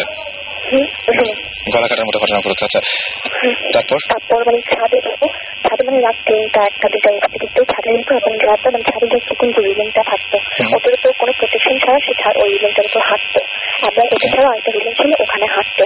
তারপর ওর মাথা মানে মাথার মধ্যে একটা পেন হতো, মানে শুনছি আমরা একটা বাড়ি দিলে যেরকম ব্যথা পাই, পেনটা যদি কোনো একটা বাড়ি দিলে যেরকম ব্যথা পায় ওটা পেত না, ও বরঞ্চ পেনের লাস্ট মানে পেছনের দিকটা ও খুব জোরে জোরে ওই জায়গাটাতে মানে বাড়ি দিত, ও বাড়ি দিয়েও ব্যথা পেত না, পিঠের ভেতরে কিন্তু ব্যথা করতো। তো এখন মানে এরপরে মানে অন্যরকম বিহেভ করতে শুরু করলো, কারো একটু সুন্দর করে বিহেভ করে না, মানে যাতে গায়ে হাত দিল, এবং প্রায় 70টা মতো 40টা মতো 50টা মতো এরকম স্লিপিং পিলস খেত। এমনকি একটা সময় আসছিল যে আধা ঘন্টার জন্য বেঁচে গেছিল, মানে তারপরে মানে হুজুরদের কাছে এসে তোরা বলতেছে মানে বাড়িতে কিছু প্রবলেম আছে, বাসাটা মানে আসলে স্কুলটা পুরোপুরি বন্ধ করানো হয়নি, তো বেশি বন্ধ করানোর কারণে যেটা হচ্ছে। তো এটা বলার পরে তো এখন তারপর আমার আবু তারপরে করাই ছিল, তবুও বলতেছে কি হবে না, মানে আরো ভালো করে বন্ধ করাতে হবে। তারপরে আমার আম্মু মানে যে রুমটাতে থাকতো ওই রুমটা কোন রকম বন্ধ করেছিল, তো মানে এরকম প্রায় 4 বছরের মতো এরকম করতে লাগতো, 3 বছর মতো এরকম টানা করতে লাগতো, লেখাপড়া করতে লাগতো, ভালো ছিল স্টুডেন্টের সাথে, তো মানে আর ভালো করে লেখাপড়া করতো না, এখন সে লেখাপড়াই করে না, তার লেখাপড়া সব, এবং সে মানে সে যেভাবে লেখাপড়া করতে পারতো সে এখন ওটা করতে পারে না, মানে লেখাপড়া ধরলে ও সবকিছু এলোমেলো হয়ে যায়। মানে আর তারপরে মানে এই পরপরই মানে হুজুরকে দেখানো হয়েছে, তো হুজুর বলতে গেলে মানে ওর উপর একটা জিনিস মানে আঁচল করছে যেটা ওকে কখনো লেখাপড়া করতে দিবে না। তারপরে মানে ও যে হাত কাটার আগে সুইসাইড করতে চাইছিল, হুজুর বলছিল যে উনি নিজে আত্মহত্যা করার চেষ্টা করবে এবং একটু মেরে ফেলার চেষ্টা করতেছে। এখন ও অনেকবার করতে চাইছে কিন্তু বিভিন্ন কারণে এখন প্রবলেমটা অনেক সলভ। এখন প্রবলেম এটা কিভাবে হলো, এখন হয়তো যে তাবিজ যেটা করতেছে এটার কারণে এই জিনিসটা এখনো টিকে আছে, স্টিল এখনো টিকে আছে, মানে এখন আর আজকে প্রায় মাসখানেক ধরে ও এই প্রবলেমটা করতেছে না। এই যে যেমন লাস্ট ইয়ার থেকে এই যে ইয়ারের প্রথম থেকে সে আর এই কাজটা করতেছে না। আজকে আমার বাসায় একজন আনতে হাত কাটছে বা গলা কাটছে নিজে নিজে এটা করছে না, এখন কোন রকম পাগল, বরং যখন সে নামাজ কালাম পড়ে আপনার সেই বিভিন্ন সবার ফ্যামিলির জন্য অনেক সময় যেমন আগে সে মানে 1 বোতল ঠান্ডা পানি, বরফের পানি সবগুলো খেয়ে ফেলতে পারতো, ডাইরেক্ট বরফ নিয়ে খেয়ে ফেলতো, সে ভাত খেত না, কোনো খাওয়া দাওয়া করতো না, উল্টা পাল্টা যা পেতো সব খেত, মানে নর্মাল ছিল না। আজকে আমার বাসায় একটা আঙ্কেল আসলে এলাকার একজন আঙ্কেল, তিনি আসলে আমাকে বলতেছিল তোমাদের এলাকা থেকে কোনো প্রবলেম হয়, তো আমি বলতেছি যে না আসলে তেমন হ্যাঁ প্রবলেম হবে না, অনেক আগে হয়েছিল আমার ছোট বোনকে, বলে হ্যাঁ তোমার ছোট বোনকে তোমার দেখে রাখবো। আমি কি কেন ও বিভিন্ন সুইসাইডের কথা আমার থেকে জিজ্ঞাসা করে, যে হ্যাঁ তো বলছে তোমাদের যে পেছনে একটা জায়গা আছে, পেছনে ওই জায়গাটা একটু খল টাইপের, তো ঠিক ওই রুমটাতে ও থাকে, মানে যে জায়গাটা খল ওই রুমটাতে ও থাকে। তো ওই জায়গাটাতে যখন আমরা আগে থাকতাম আমরা বিছান থেকে অনেক উপরে উঠে ভাসতাম, মানে অনেকে ভাসতো, আবার মানে এরকম একটা কথা বলছে, তুমি আমাকে ডিরেক্টলি কোনো কিছু বলেনি। এরপরে মানে এখন এটা বলছে, তারপর এরপর মানে ও যখন অস্বাভাবিক আচরণ করতো তার মাঝে একবার মানে বাসায় কেউ ছিল না, মানে আমার ভাইয়া আমার আব্বু কেউ ছিল না, শুধু আমার আম্মু আমার বোন ছিল, কাজের মেয়েরা ছিল। তো ওরা একটা রুমে দরজা বন্ধ করে টেলিভিশন দেখতেছিল, তো পাশের রুমে মানে বাইরের রুমটাতে আমি বসে পড়তেছিলাম। তো আমাদের তো ডুপ্লেক্স, তো এখন আমি দোতলায় পড়তেছিলাম, তো 3 তলায় মানে 3 তলায় আমার কর্নার রুম ছিল, মানে রুমের সামনে রুম থেকে কেউ একজন আমার নাম ধরে ডাকতেছিল, শুধু 2বার ডাকছে, 2বার ডাকার তারপরে আমার আম্মু রুম থেকে বেরোছে। তো আমি জিজ্ঞেস করছি মা তুমি তোমাকে ডাকছে, তো বলতেছেন আমরা তো কেউ তোমাকে ডাকছে, আমার সাথে এই ঘটনাটা আমার সাথে, তো বলছে তোমার কে ডাকছে, আমি জানতে জানি আমাকে কে ডাকছে আমার নাম ধরে, খুবই সফট খুবই সুন্দর করে ডাকছে, এত সুন্দর অনেক আস্তে ডাকছে কিন্তু আমি স্পষ্ট শুনছি। মানে আমি রুমকে থাকতাম না, ক্লাসে ছেড়ে দিচ্ছে, এখন তারপরে আবার থাকতাম, আর কোনো প্রবলেম এখন আজকে প্রায় মাঝখানে কোনো প্রবলেমই হয় না। এছাড়া মানে ছোটবেলায় মানে যখন ক্লাস 3-তে পড়তাম এবং আমার আগের বাসার ঘটনা, মানে ক্লাস 3-তে পড়তাম তখন আমি একটা স্বপ্ন দেখতাম। আমরা বুঝতে পেরেছি এবং আমরা অনেকগুলো গল্প শুনলাম, আরো অনেকে ওয়েট করছে ইনফ্যাক্ট। হ্যাঁ, তো আমরা আরেকদিন শুনবো বাকি গল্পগুলো। Okay, thank you so much, thank you. আমরা কথা বলছিলাম তখন লিজার সাথে, এবং লিজা চিটাগং থেকে কথা বলে আমাদের সাথে গল্প শোনাচ্ছিলেন, এবং বুঝতেই পারছেন যে তার গল্পগুলো যথেষ্ট মানে আমার কাছে যথেষ্ট মনে হলো যে একদম পুরোপুরি বাসার ঘটনা ঘটেছিল তার, একদম নিজের বাসার সেই ঘটনাগুলো তিনি শেয়ার করলেন। যাই হোক, আমার কাছে বেশ কিছু SMS রয়েছে সাকিব ভাই, আমরা কিন্তু SMS পড়তে পারি কিছু পড়ো, আর আমি একটা গল্প বলতে চাই। ওকে ওকে, ফাইন ফাইন, তাহলে আমরা সাকিব ভাইয়ের কাছে ফিরে যাই। আগে SMS গুলো পড়ে SMS গুলো আগে পড়ে ফেলবো। আচ্ছা, রুমন আমাদের SMS করেছে। আচ্ছা, সবার আগে আমি হিউর SMSটা পড়বো, কারণ এটা আমাদের এই শো রিলেটেড একটা জিনিস। আমরা একটা হন্টেড হাউসের কথা বলতাম 27 নম্বরে, এবং কয়েকটা শোতে এরকম ঘটনা ঘটেছে, এবং আমরা এই বিষয়টা নিয়ে কয়েকবার আলোচনা করেছি। তো হিমু আমাকে যেটা বলছেন যে তিনি মানে তারা কয়েকজন ফ্রেন্ড মিলে সেই বাসাটা দেখতে গিয়েছিল। আচ্ছা, যে এরকম কোনো বাসা ছিল, তারা বাসাটা পেয়েছে, এবং সেই বাসার নাম তারাও বলেনি, এবং সেই বাসাটার লাইট আমরা যেভাবে বলেছিলাম সেভাবেই লাইটগুলো সব অফ ছিল। কিন্তু যাওয়ার সময় পুরো রাস্তা একদম স্কট করে নিয়ে যাওয়ার মতো তাদের মাথার উপরে অসংখ্য কাক ছিল, এবং কাকগুলো তাও সাথে ডাকছিল। এরকম একটা ঘটনা ঘটছে তাদের লাইফে, এবং কয়েকজন ফ্রেন্ড একসঙ্গে ছিল, তাদের সবার কাছে খেতে এই ব্যাপারটা ঘটেছে। তো এটা একটা SMS আমাদেরকে SMS করেছেন রুমন, এবং তিনি SMS করে বলেছেন যে ভাই, আমার একটা ফ্রেন্ড 1 মাস হলো মারা গেছে, এবং তিনি বলেছেন তিনি জাস্ট মানে আর কিছু উল্লেখ করেননি, তিনি মানে কোনো ভাবে সংজ্ঞায়িত করেন। তিনি ওই জিনিসটা ওর মা বাবাকে অনেক আগে বলেছিল যে তোর ছেলেকে তুই রাখতে পারবি না, শেষ পর্যন্ত তাই হলো। এটা অনেক আগে তার মাকে বলেছিল। অলরাইট, আমরা নেক্সট SMS-এ যাই। আজব কিছু ঘটনা, এবং মানে কি বলবো, তিনি নাম বলেননি, এবং তিনি আজব কিছু ঘটনা থাকে যার কোনো ব্যাখ্যা থাকে না। আমি একটা স্বপ্ন তিনি দেখেন একটা সময় পর পর, তিনি নির্দিষ্ট সময় পর পর একটা স্বপ্ন দেখেন, এবং সেই স্বপ্নটা বারবার ঘুরে ফিরে একই স্বপ্ন দেখেন, এবং তিনি নাম দিয়েছেন অনেকটা যন্ত্রণা মানব, মানে যাকে স্বপ্নে দেখছেন বারবার করে। এরকম ঘটনা তার সাথে অহরহ হয়ে ঘুরছে, এবং বারবার করে ফিরে ফিরে তিনি এই স্বপ্নটা দেখেন।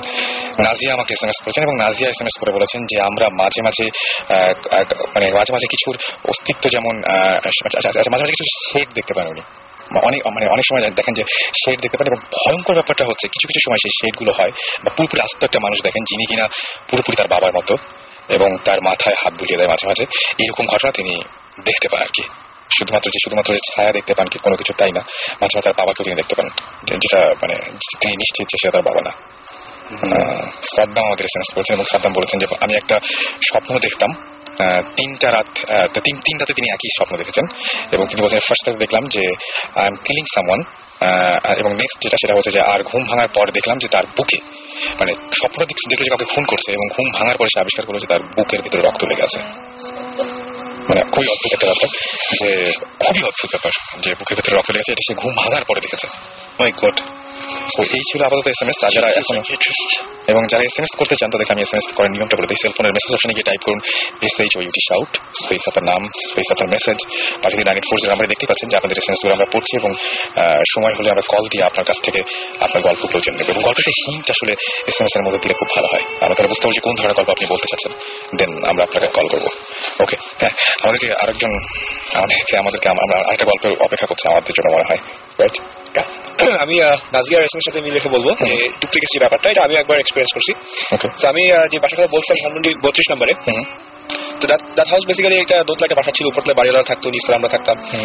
পুরানো দিনের একটা বাসা, এটা বিশাল সাইজের 12 কাঠার উপরে 4-5টা রুমের একটা বাসা, বাগান টাগান দিয়ে।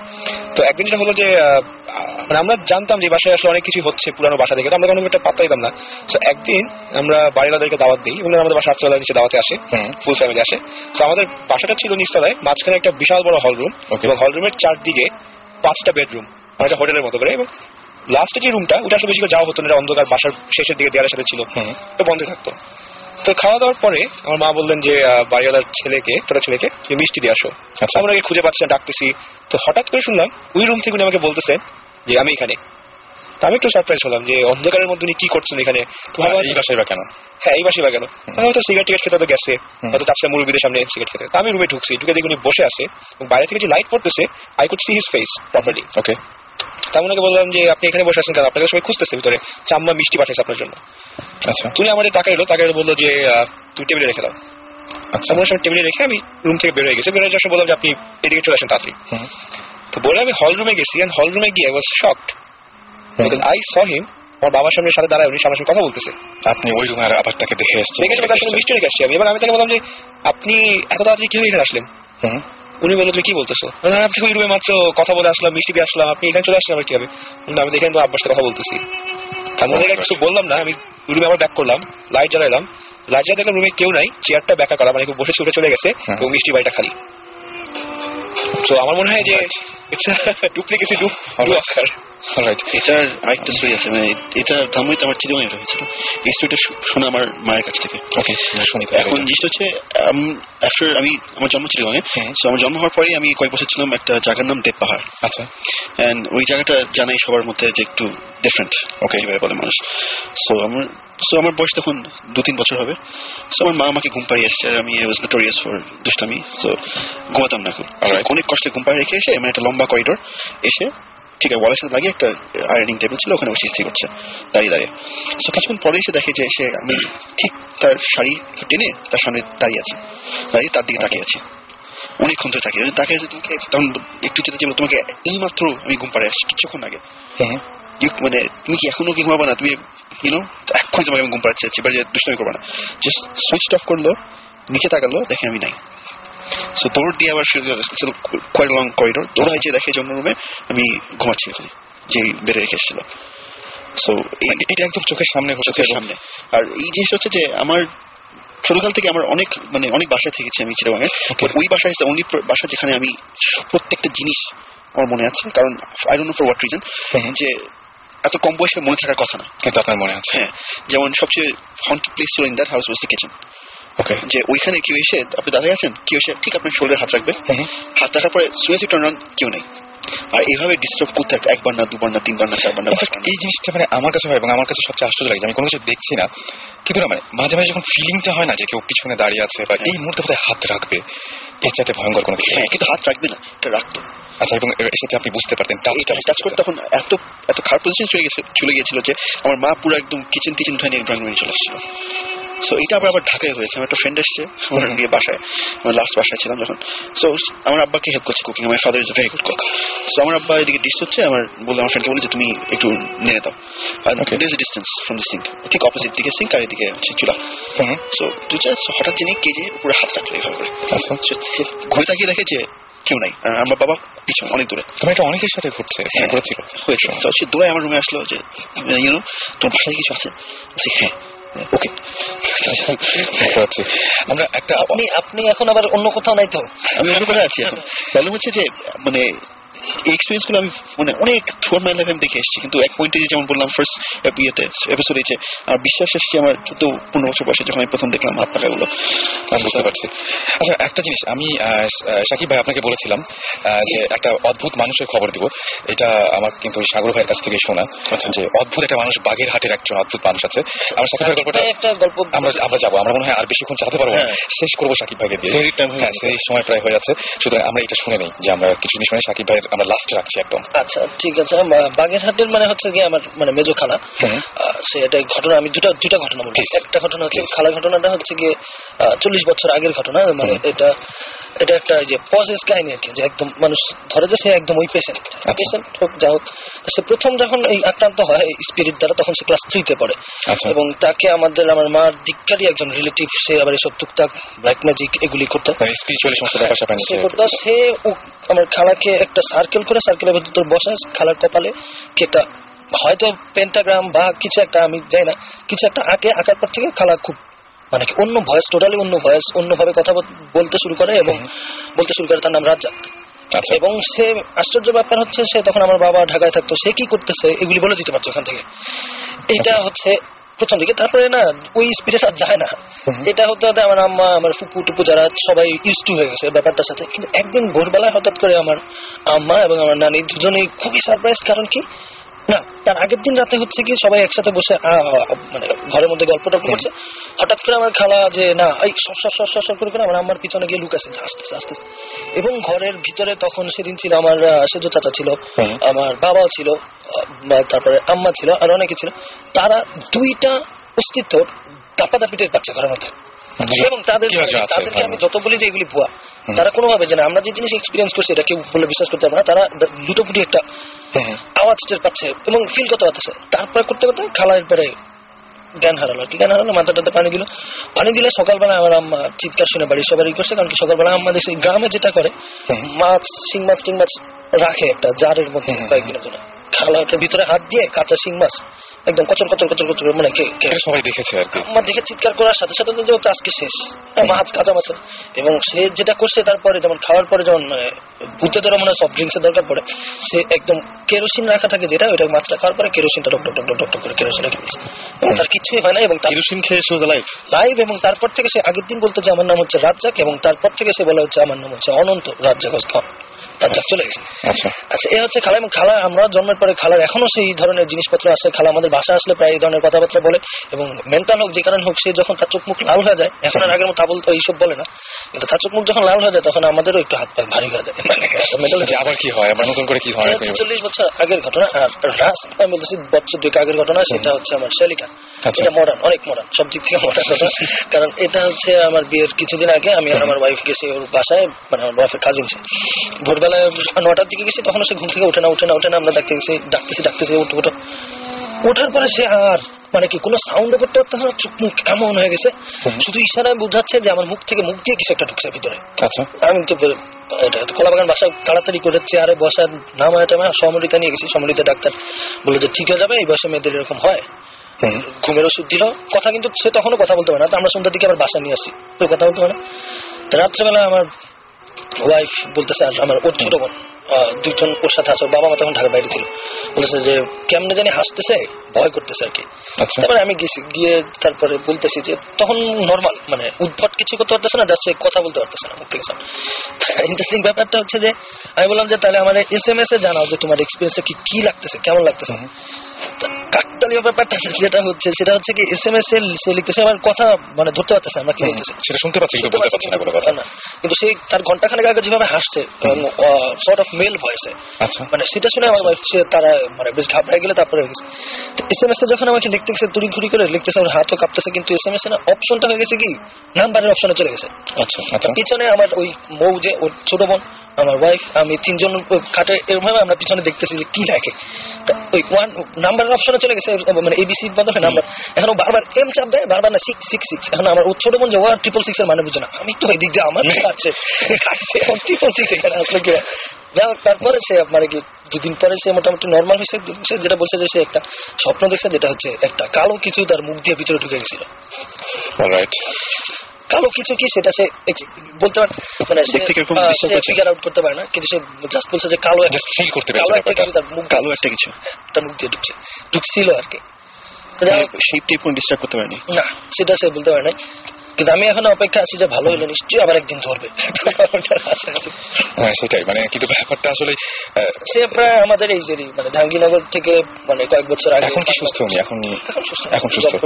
আচ্ছা, আপনি আপনার ওই বাগেরহাটের একটা গল্প আমাদেরকে বলেছিলেন যে একজন ভদ্রলোক আছেন যিনি জাল খেলা পড়ে, যিনি আমার খালাকে প্রথম মানে কি স্পিরিট তার ভিতরে ডেকে নিয়ে আসে। তার নাম হচ্ছে মোজাম্মেল বা মোজাম, আমরা যতটুকু জানি। সে নেভিতে কাজ করতো, কিন্তু সে চুল বড় রাখতো। তারপর তাকে চাকরি থেকে বাদ দিবে বলছিল, কিন্তু সে একবার ট্রিপে একটা গিয়ে সুন্দরবনে গিয়ে তার মানে সুপিরিয়রদের সে কিছু একটা দেখায়, এরপর থেকে তাকে মানে নেভিতে চুল রাখতে অ্যালাউ করছে, তার এই হাঁটু পর্যন্ত চুল।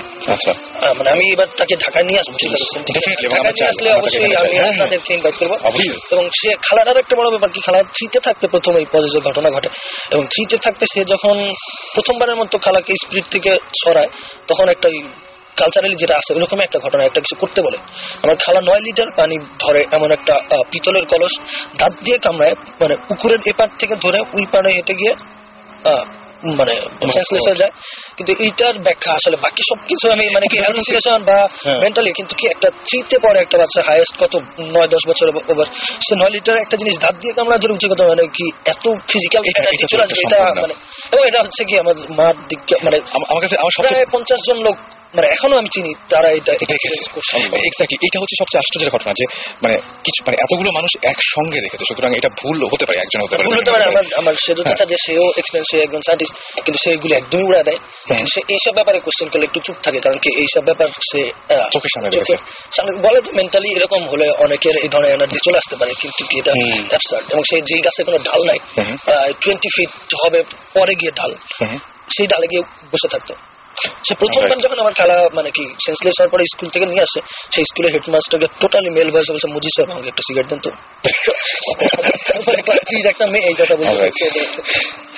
মানে কিন্তু গলার শটটা যে আচ্ছা আপনি কি কোনদিন শুনেছেন এরকম যে গলার শট চেঞ্জ হয়ে গেছে বা এরকম খালার বিয়ের পরে আচ্ছা খালার অনেকগুলি ঘটনা আছে ছোট ছোট আমি কয়েকটা বলি সেটা হচ্ছে যে খালাকে পরে অন্য একজন এই ধরনের ব্ল্যাক ম্যাজিক বলতেছে বারবার আসলে ফকির টুকির টাইপেরই হবে তার বাড়িতে আম্মা একদিন নিয়ে যায় আম্মা তখন ইয়াং নিয়ে গেছে খালা এবং আম্মা ওই বাড়িতে পাড়া দেওয়ার মাত্র টোটাল একটা গাছে ঝড় হচ্ছে আর সব গাছ ঠান্ডা একটা গাছ একদম নিয়ে পড়ছে টোটালি ঝড় এবং ফকির দৌড়ায় ঘরে গিয়ে ওর বউটো নিয়ে দরজা আটকা দিছে এবং আমার খালা খুব অকথ্য ভাষায় গালাগালি করে বিশাল বড় একটা বাস উঁচু করছে ওখানে গ্রামে থাকে যে ওইটা নিয়ে চালের উপরে মানে একটার পর একটা বাড়ি দিচ্ছে আর বলছে তুই একটা বাচ্চা ছেলের কথা বলতেছে এতিম বাচ্চা যে ওর হক নষ্ট করছিস এইটা হচ্ছে তা আমি আসলে খালাকে যখন দেখছি আমরা তো এগুলি আমার জন্মের আগের কাহিনী খালার বিয়ে হওয়ার পরে এই ধরনের খালার যেদিন বিয়ে হয়েছে সেদিনও আমার নানা বাড়ির চারদিকে ঝড় হয়েছে এটা গ্রামবাসীর এক্সপিরিয়েন্স এবং তারপরে আমরা আসলে দেখি না আমি তারপরে যতটুকু দেখছি যে খালা প্রায় যখন বলে কেমন কেমন করতেছে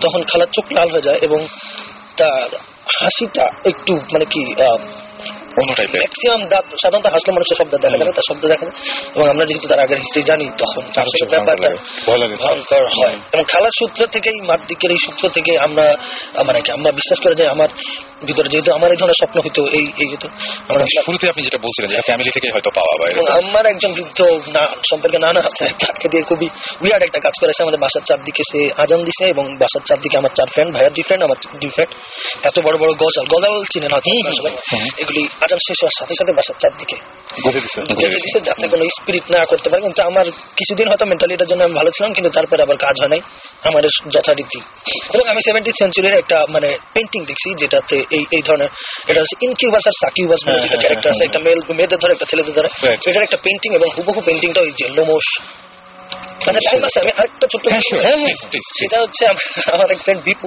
এটা বেশ মানে কি ভয়ের এবং কমেডির মানে সে এটা হচ্ছে এফওএফ কাহিনী ফ্রেন্ড অফ ফ্রেন্ড মানে সে গেছে একদম তার ফ্রেন্ড বলছেন যে তার নানির সাথে দেখা করতে নিয়ে যাবে তার কারণ কি তার নানি জিন আমি এই এতদিন শুনছি নানির জিনে আসর থাকে এইটাকে নানি জিন মানে কি তারপরে সে গেছে এবং আমার মানে কি নিউটনের খুব ক্লোজ ফ্রেন্ড চিনবা মানে ভালো গিটারিস্ট তো গেলে দেখতেছে যে উঠানে ওইখানে একটা কুড়ে ঘরের মতো আলাদা বানানো সেখানে তার নানি মাঝে মধ্যে বসে সেই নানি জিন নানি সবার সাথে কথা বলে না তো একটা শাড়ি বাসের একটা দেওয়া আছে তার পাশ থেকে একটা শাড়ি দেওয়া ওই পাশে কেউ নাই তারপরে ওরা ঘরে কিছুক্ষণ বললো যেখানে বয় ওরা বসলো বসার পরে ওরা টের পাচ্ছে কি শাড়ির ওই পাশে একটা এক্সিস্টেন্স তারপরে এখন বলতেছে ওর ফ্রেন্ড বলতেছে তুই হাত দিবি হাত ওই আমি স্বপ্নে যেরকম দেখি ওই সাকিবাসের পেন্টিং আমি যেরকম দেখছি গায়ের লোমস একটু জিনিস থাকে ওর এক্সপিরিয়েন্স সেম ওই শাড়ির উপর থেকে হাত দিলে বলছে যে একটু লোমস জিনিসটা খুব লোমস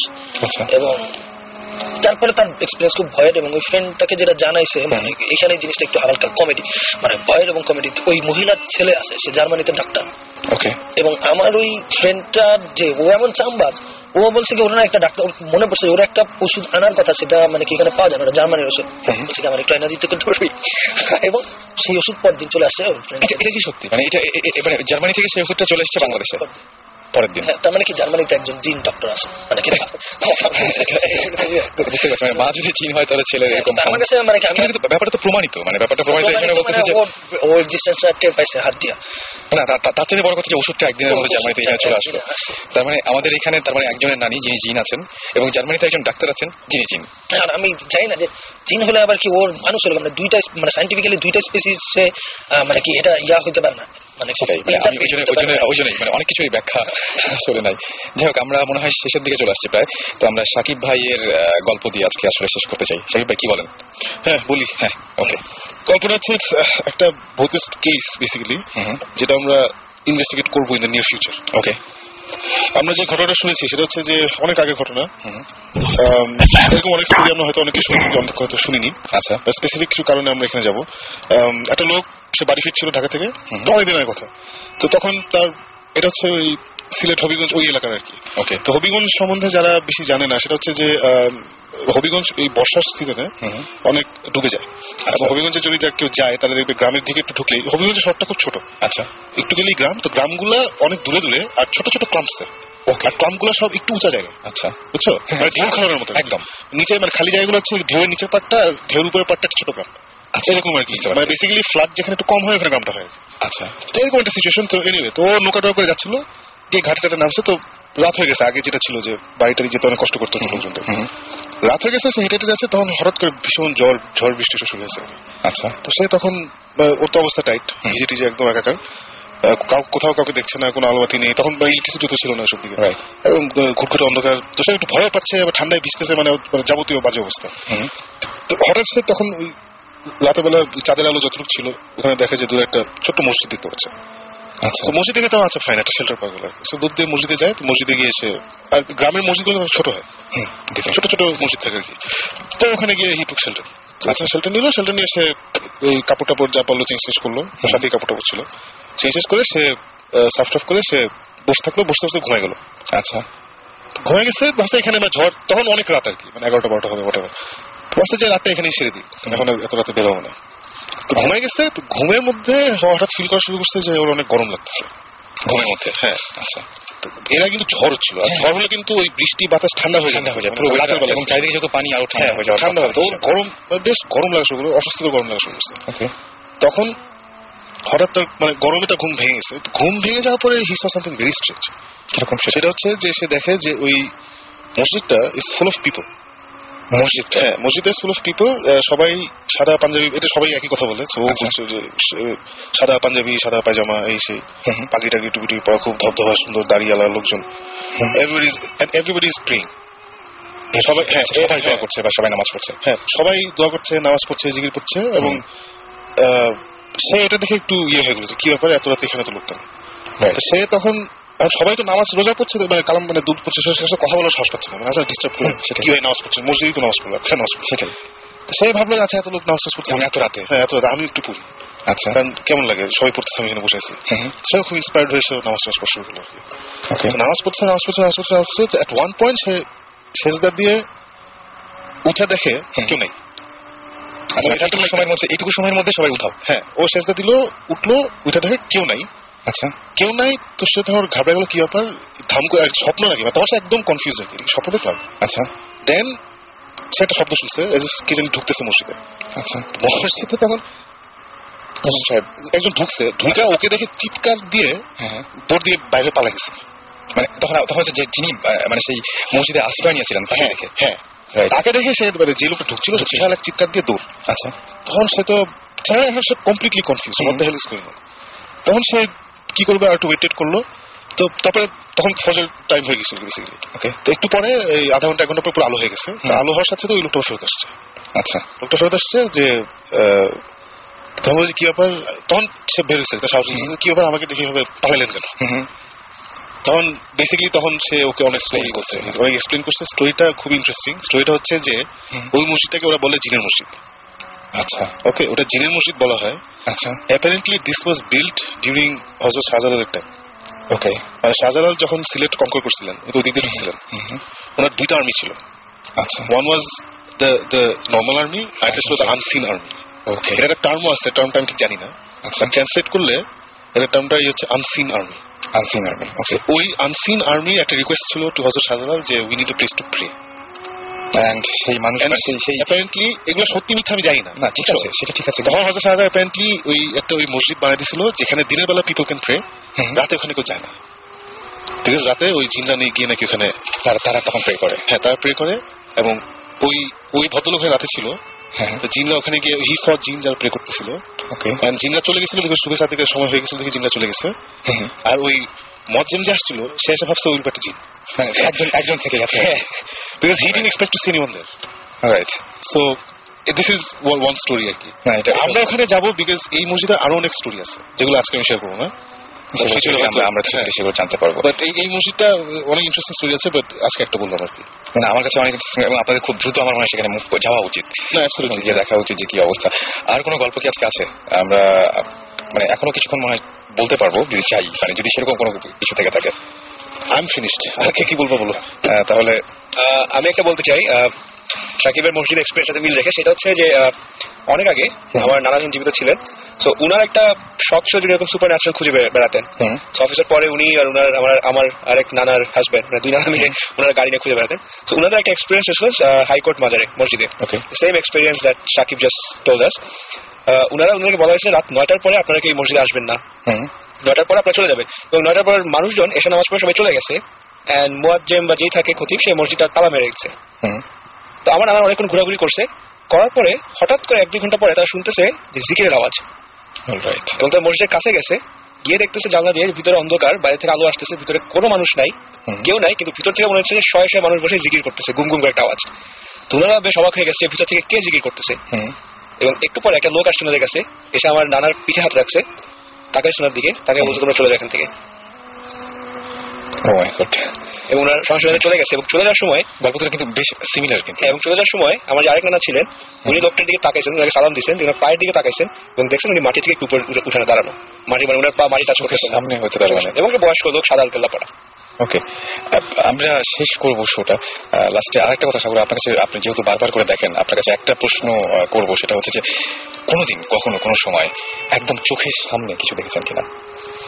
একদম চোখের সামনে যেগুলি দেখছি আসলে সেগুলি মানে কি আমি ঠিক পুরোপুরি সুস্থ অবস্থায় দেখছি কিনা মানে কি সেজন্যই এগুলি ব্যাপারগুলো ম্যাক্সিমামই হয় আমার তন্দ্রাচ্ছন্ন অবস্থায়, এবং বাসায় আমার রুমটায় থাকলে, এমনি রুমের বাইরে গেলে একটাও হয়েছে। সেটা আমাদের এলাকাটা, মিরপুরের যে এলাকায় আমি মানে কি জন্ম এবং থাকা, ওই এলাকাটা আসলে 15 বছর আগে ওই এলাকাটা ছিল একদম ফাঁকা, এখন একদম কোটি কোটি মানুষ। কিন্তু ওইখানে আমি একবার স্কুল থেকে ফেরার সময় দুপুরবেলা, একদম দুপুরবেলা একটা গলি, মানে গলিটা চওড়া হবে 3.5 ফুট 4 ফুট এরকম, ওই গলি দিয়ে আসা যাওয়া করতাম, ফাঁকা ছিল। আমি ভয় পাইছিলাম অন্য কারণে, একটা উড়ন্ত কিছু আমাকে ধাওয়া করতে আনছিল আর কি, একদম ওই গলির মাথার থেকে বাসা পর্যন্ত দিনের বেলা, এবং কি আমি কিছু দেখতেছি না, কিন্তু কি আমি একটা মানে কি একটা উত্তাপ এবং একটা ডানার ঝটপট টাইপের কিছু, কিন্তু কিছুই দেখতে পারতেছি না। আচ্ছা, আমার মানে কি ব্রেনের মধ্যে হতে পারে, আমি আমার পিঠের দিকে এটার অস্তিত্ব টের পাচ্ছি।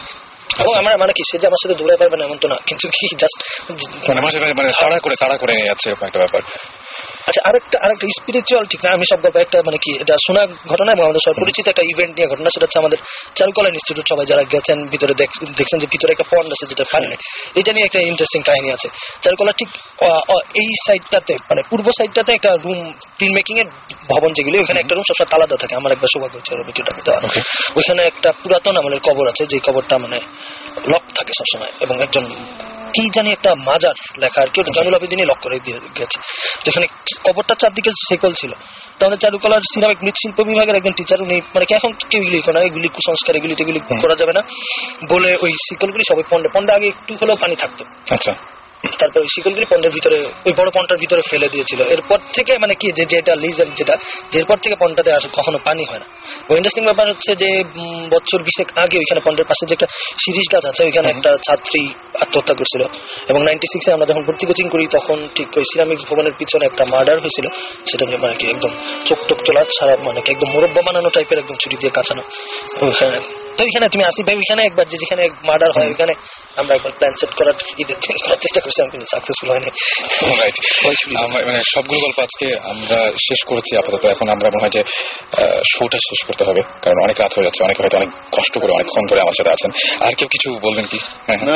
ভাই, আমি জাস্ট বলতে চাই যে সুমন ভাই গোস্ট হান্টার্সদের সাথে খুবই সফল একটা এক্সপিরিয়েন্স নিয়ে গিয়েছিল। আচ্ছা, গোস্ট হান্টার্স যারা চিনেন না, গোস্ট হান্টার্স হচ্ছে অরিজিনাল টিম যারা এই বিভিন্ন হন্টেড প্লেসে ইনভেস্টিগেশন করে, ভেরি ওয়েল নোন। সো ওদের সাথে উই হ্যাভ মেড এ লিয়েজো। আচ্ছা, এবং ওদের সাথে খুব ভালো ভালো এক্সপিরিয়েন্স হয়েছে, যেটা হোপফুলি নেক্সট শোতে সুমন ভাই নিজে এসে আমরা সেই জন্য ওয়েট করছি, এবং আমরা সেই শোটার জন্য মানে কি বলবো যে খুব অধীর আগ্রহে আছি যে সেইখান থেকে কি ঘটনাগুলো তিনি জেনে আসেন। তো আমরা কি শেষ করবো তাহলে? শেষ করি, আর সবাইকে আমরা ঈদের দিন তো আমরা থাকবো না, সেটাই আমার মনে হয় যে সবার পক্ষ থেকে, সবাই ঈদ মোবারক একটু আমার পক্ষ থেকেও, এবং কারণ ঈদের আগে হোপফুলি এটাই কি বলবো যে যদি শুক্রবারে হয়ে যায় ঈদটা তাহলে সকালবেলায়, সুতরাং এটা হয়তো শেষ ঈদের আগে শেষ শো। সো ভূত এফএম সবাইকে কতটুকু ভালো লাগছে বা কি লাগছে এটা আপনি আমাদের যে রেডিও ফুর্তি যে ফেসবুকে যে রেডিও ফুর্তি গ্রুপ আছে সেটাতে আপনি জানাতে পারেন। আর এছাড়াও SMS করতে পারবেন আমাদেরকে, শাউট লিখে স্পেস দিয়ে আপনার নাম লিখে স্পেস দিয়ে আপনার মেসেজ লিখে পাঠাচ্ছেন আপনার অভিজ্ঞতার কথা এবং চেষ্টা করবো আপনার সাথে যোগাযোগ করার। আর ডেফিনেটলি আপনি যে এসএমএস গুলো পাঠাবেন সেই এসএমএস গুলো আমাদের সঙ্গে আমরা খুব গুরুত্বের সাথে নিচ্ছি এবং আমরা সেগুলো সবকিছু রেখে দিচ্ছি। আপনারা দেখলেন যে গত ভূত এফএম এর যে সমস্ত এসএমএস গুলো আমরা পড়তে পারিনি বা যাদেরকে ফোন দিতে পারিনি, চেয়েছিলাম ফোন দিতে সময় হবে দিতে পারিনি, তাদের সাথে আমরা আজকে কথা বলেছি। তো যাই হোক না কেন, স্পিরিচুয়াল অনেক ব্যাপার স্যাপার আছে, চারপাশ ব্যাপার, তারপরেও সবকিছুর মধ্যেও ভালো থাকবেন, সুস্থ থাকবেন, সুন্দর থাকবেন এবং সাহসী হবেন যাতে ভূত এফএম শুনতে পারেন। সবাইকে ধন্যবাদ। আর শেষ করতে যেতে আমরা একটা গান প্লে করবো ইনফ্যাক্ট, এবং সেই গানটা হচ্ছে ডিওর একটা গান। হ্যাঁ, ডেফিনেটলি ডিওর সেই গানটা প্লে করবো আমরা, চলুন শুনে আসি আমরা। ওকে।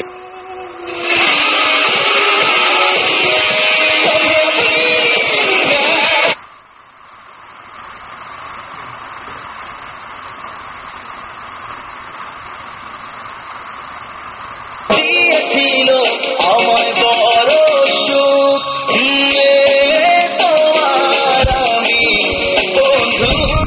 ভূত এফএম করছিলাম আমরা এবং ভূত এফএমের মাঝখানে খুব ব্যাপারটা খুব অদ্ভুত হলো। আমি যে গানটা দিলাম সেই গানটা অটোমেটিক স্কিপ করে আরেকটা গান বাজতে শুরু করলো এবং তারপরে আবার ডিও গানটা ফিরে আসছে।